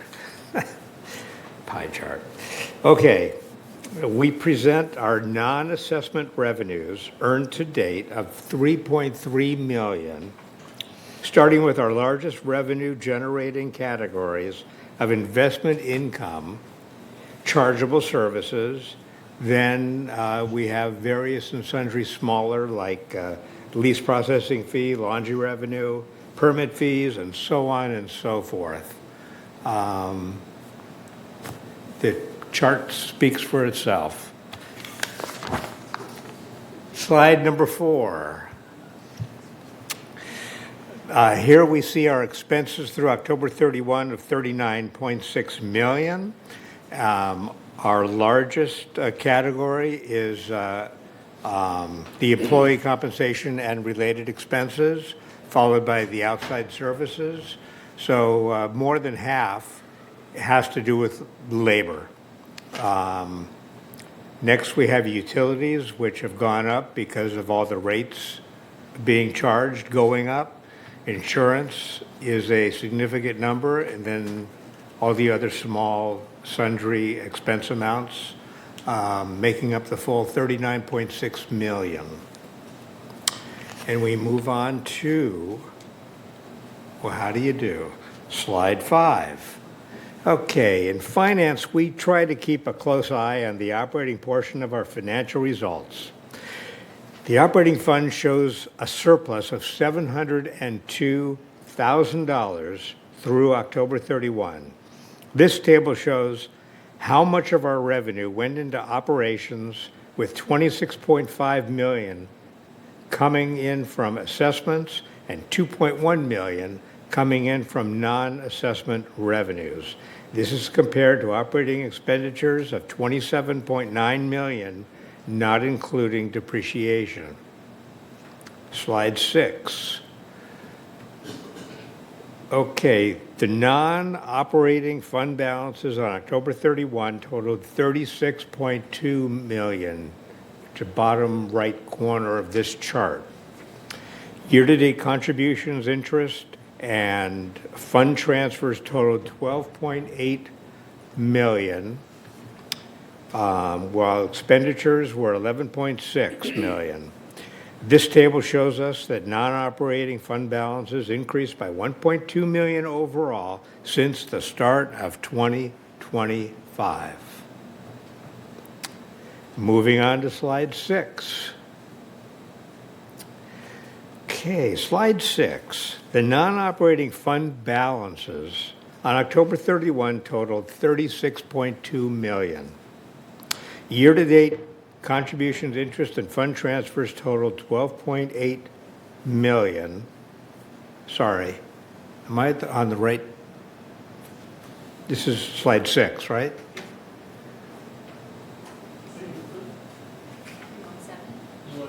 Yeah, I'm repeating myself. Okay, yeah, slide 7.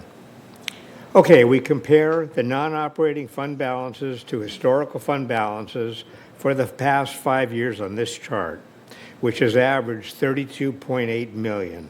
Third Laguna Hills Mutual has been committed to supporting reserve requirements and having more contingency funds for unexpected events.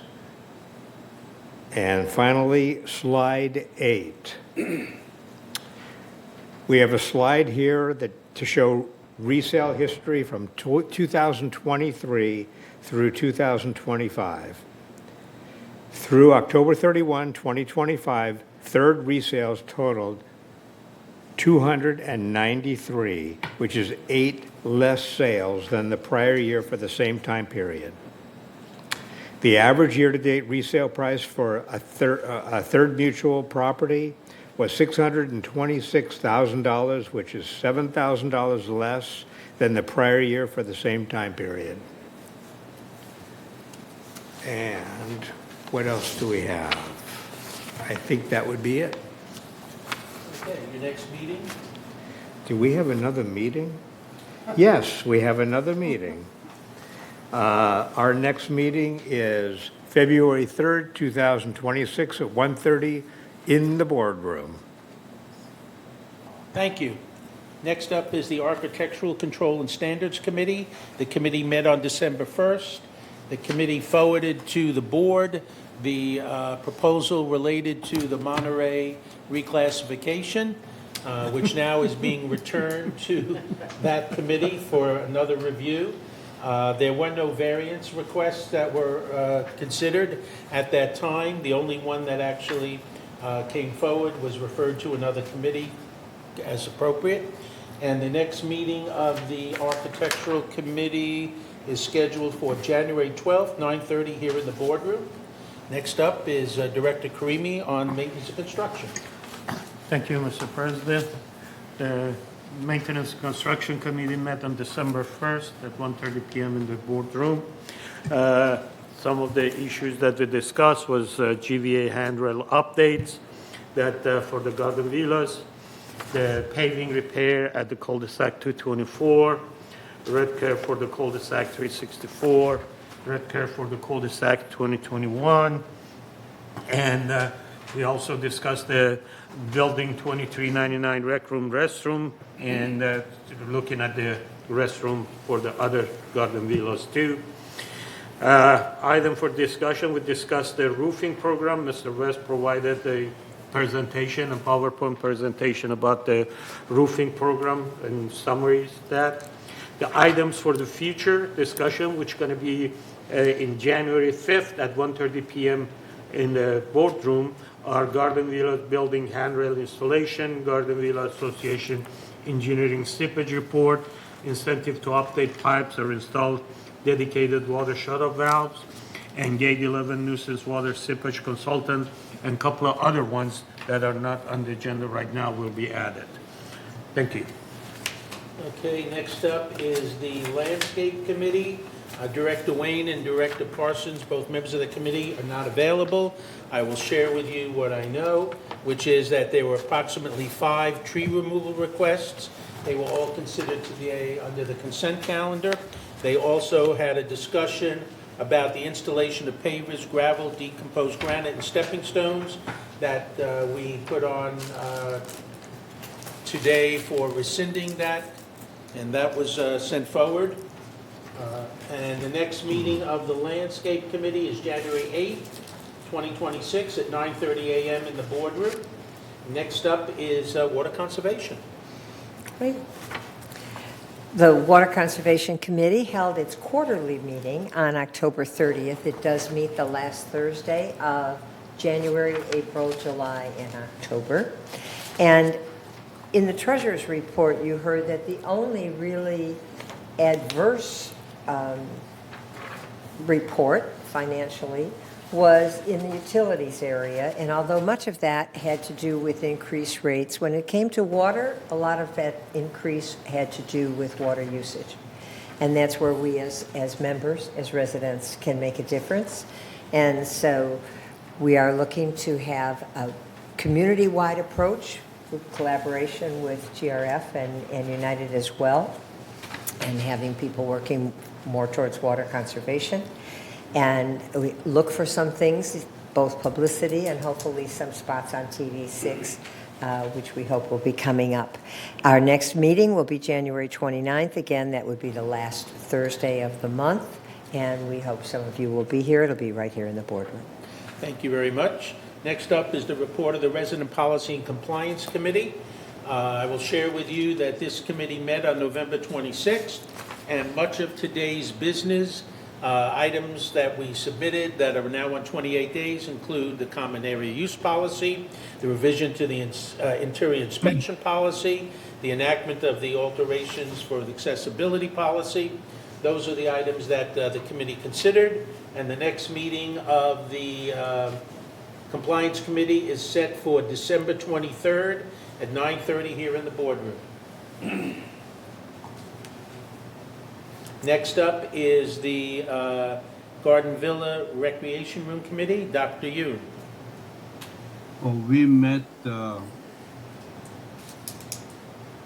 October 29, and then everything is under budget, and everything is the maintenance is all in schedule, and there's nothing much variance, and I can report. And the next meeting is March 18, 2026. Thank you. Thank you.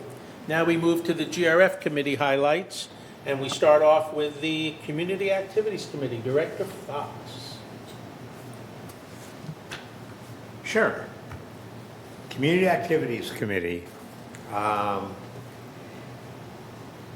Okay, this is hard to describe the committee, but let me just say that the committee has undergone a change in personnel, and I'm looking forward to great progress being made in many of the policies and recreation related things going forward. The last meeting of the prior administration really was not much different than the months before, a lot of discussion, but nothing really being determined. But again, that's really all I have to say right now. Except the next meeting is January 8th at 1:30 in the boardroom. It is? Correct.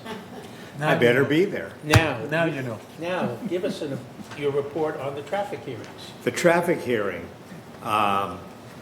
Yes, traffic hearing. That's always an exciting thing to go through. Okay, so everybody comes in here to contest rolling through stop signs or speeding or committing other infractions. And they walk in here, and the first thing we do is we read the report as to what's going on, and then we show them a video. And they see in the video that they were going 45 miles an hour in a 25 zone, or they rolled right through a stop sign and narrowly missed hitting somebody. And then they stand there and they sheepishly, like, you could see the look on the face, why am I here? Which is what we ask ourselves on the committee. Why are you here? What can you offer to us to justify committing these infractions? And they usually, it's like, oh, I just wanted to see, and they leave, and that's it. That's how most of the activity is on that committee. So, in short, nobody went to jail, so we're okay. And that's my committee report. And the next meeting. That was one of the best reports I heard. The next meeting is tomorrow morning. I'm looking forward to it. At 9 o'clock here in the boardroom. 9 o'clock, and nobody's invited unless you did something wrong. Next up is the Disaster Preparedness Task Force. Director Karimi. Well, the Disaster Preparedness Committee met on September 30th, but according to the report, there was another meeting. November 25th. That's what I was going to say. That was on November 25th, and I don't have any report on that to give you, and I don't know when the next meeting is. January 27th at 9:30 here in the boardroom. Thank you for helping me with that. Appreciate that. Mr. President. GRF Maintenance and Construction Committee, Director Johnson. That's not my Yeah, last meeting was held on December 10th. They reviewed the 2026 capital plan, issued some contracts for roofing for the next 5 years and for pool maintenance. Also looked at putting out an RFP for building E. I'm not sure what that's going to exactly read. So the next meeting is February 11th at 9:30 in the boardroom. Thank you very much. Next up is Director Fox, GRF Finance Committee. Well, thank you, Mr. President. Okay, so the Finance Committee last met twice in the month of October, and we did not meet in November for the GRF Finance Committee, so there's really nothing to add to what was discussed last month. And what was discussed last month is business as usual, trying to keep expenses in check and find sources of revenue that won't bankrupt the members of the village. And the next meeting just happens to be tomorrow, 1:30, right here. Okay. Don't be late. Next up is GRF Mobility and Vehicles Committee, Director Hopkins. Yes, the committee met on December 3rd, and up for discussion was the continuation of and make permanent the recent changes in the bus schedule. There were quite a few concerns from the residents as to the how much service that the changes provided, and so even though staff had recommended that those changes be made permanent, the committee decided that that those changes should go another 3 months and perhaps a survey or some understanding of the impact of those changes. Further, it was brought up that we should take a look at, again, the opportunity for some sort of after-hours bus service for events, etc., because those with mobility issues are limited in their ability to attend some of those events. So those are things that we are operating. The next meeting is February 4th, 2026 at 1:30 in the boardroom. Thank you very much. Next up is the GRF Landscape Committee, Director Rain Sotzak. Yes, the GRF Landscape Committee held its quarterly meeting on November 17th. There were no major changes made, and the next meeting will be February 11th at 1:30 right here in the boardroom, and also, of course, virtual. Thank you very much. Next up, Space Planning Ad Hoc Committee, Director Karimi. There's been no meeting so far, and we don't know when we're going to have a next meeting on this issue. Thank you. Thank you very much. Next up, Information Technology Advisory Committee, ITAC, Director Hopkins again. Yeah, we didn't meet the last time, so there's nothing more to... Is your mic on? It's on now. Yeah, the committee is continued to move and just to look at what's going on. Bottom line is, we still expect to complete the project in the first quarter, and it is a continuous improvement project just by the nature of it. And your next meeting is March 27th here in the boardroom at 1:30. Yes, March 27th. Thank you. Okay. Next up is the GRF Broadband Ad Hoc Committee. It met on December 10th here in the boardroom. It was an open meeting, and there were a variety of people from Ting who were present. There was a discussion about where we are in the process and whether or not, how far behind we are we catching up, etc. And it appears that things are moving along much more smoothly now. They had a major hiccup with the original installer of the fiber optic, and apparently the original installer was not doing an adequate job. They terminated that relationship, employed a new installer that appears that they're very satisfied with the quality of the work, and they expect now to pick up the pace, and they still expect at this point to complete the project on time. There was a question raised earlier today about when people can expect to have DirecTV. The DirecTV will not be coming to your manor until around August of this year. August of 26. And The next meeting of the Broadband Committee is January 14th, 1:30 here in the boardroom. Next up, GRF Security and Community Access Committee, Director Moore. You're muted. I'm unmuted. Okay. Okay, I'm unmuted. We had a meeting on October 22nd. It was the last meeting of the GRF representative. I'm hoping we get a more active one this next time, hopefully. The people that come before us, their main complaint is people not stopping at stop signs and not paying attention to the speed in which they go. And some of the walkers are feeling very unsafe. So we're looking into that issue, and our next meeting will be on February 25th, 2026 at 1:30 in the boardroom. Thank you very much. So, Director Fox, maybe you do need to send people to jail. Yep. Yes, sir. Okay. Future agenda items. We have revised common area use policy, which we just addressed, the alterations policy we just addressed. We'll go back to the drawing board on the Monterey style floor plan, reclassification. Are there any other items for future agenda? Or they will just crop up from the committees as appropriate? Okay. How are we doing on the revision to the interior inspection of unoccupied, or is that? Oh, that was already, that was put on Okay. 28-day notice today. Yeah. Okay. Director's comments. We'll start with you, Director Moore. Okay, thank you. I would like to go back to, let me find my notes. And this is only because I had an issue. And that's Mr. Lee, who's had 6 months, who spoke to us at the beginning of the meeting. And the gutter cleaning. The gutter people were really wonderful when they came out here. They found they had a clog way down in the bottom of my downspout. It took them a while to find it, but when they found it, everything worked perfect.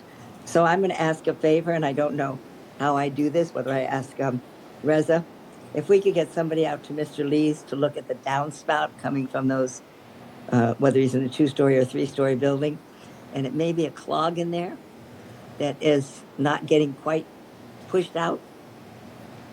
So that's my comment. Thank you. Okay. Director Moon. Nothing. Thank you, sir. And now we'll start with Director Hopkins. Yeah, ditto, Peggy. I detected that either that Mr. Lee had a problem with the gutter, and that perhaps that was not a completed or not assessed appropriately, or maybe he had exaggerated his problem with the living room. But anyway, great meeting. Thank you. Okay, Director Rain Sotzak. No comment. Director Karimi. No, thank you. Director Johnson. No comment. Director Fox. Well, first of all, I want to wish everybody happy holidays. Same to all the VMS staff. And thank you for all your hard work all year long. And that's all I got to say. Director Park. No comment? Okay. I will reiterate and support what Director Fox just said. We wish everybody, whatever holiday you're celebrating, may it be a joyous one for you and your family as we enter the new year. We also want to thank all the VMS staff for the hard work that they've put in this whole past year, and we look forward to working with them in the future. And I also want to thank all the board members for all their contributions. It's very much appreciated. And to the residents, thank you very much, and we look forward to future input from you. Other than that, we will recess, and we will reconvene at 12:15 for the closed board meeting. Thank you.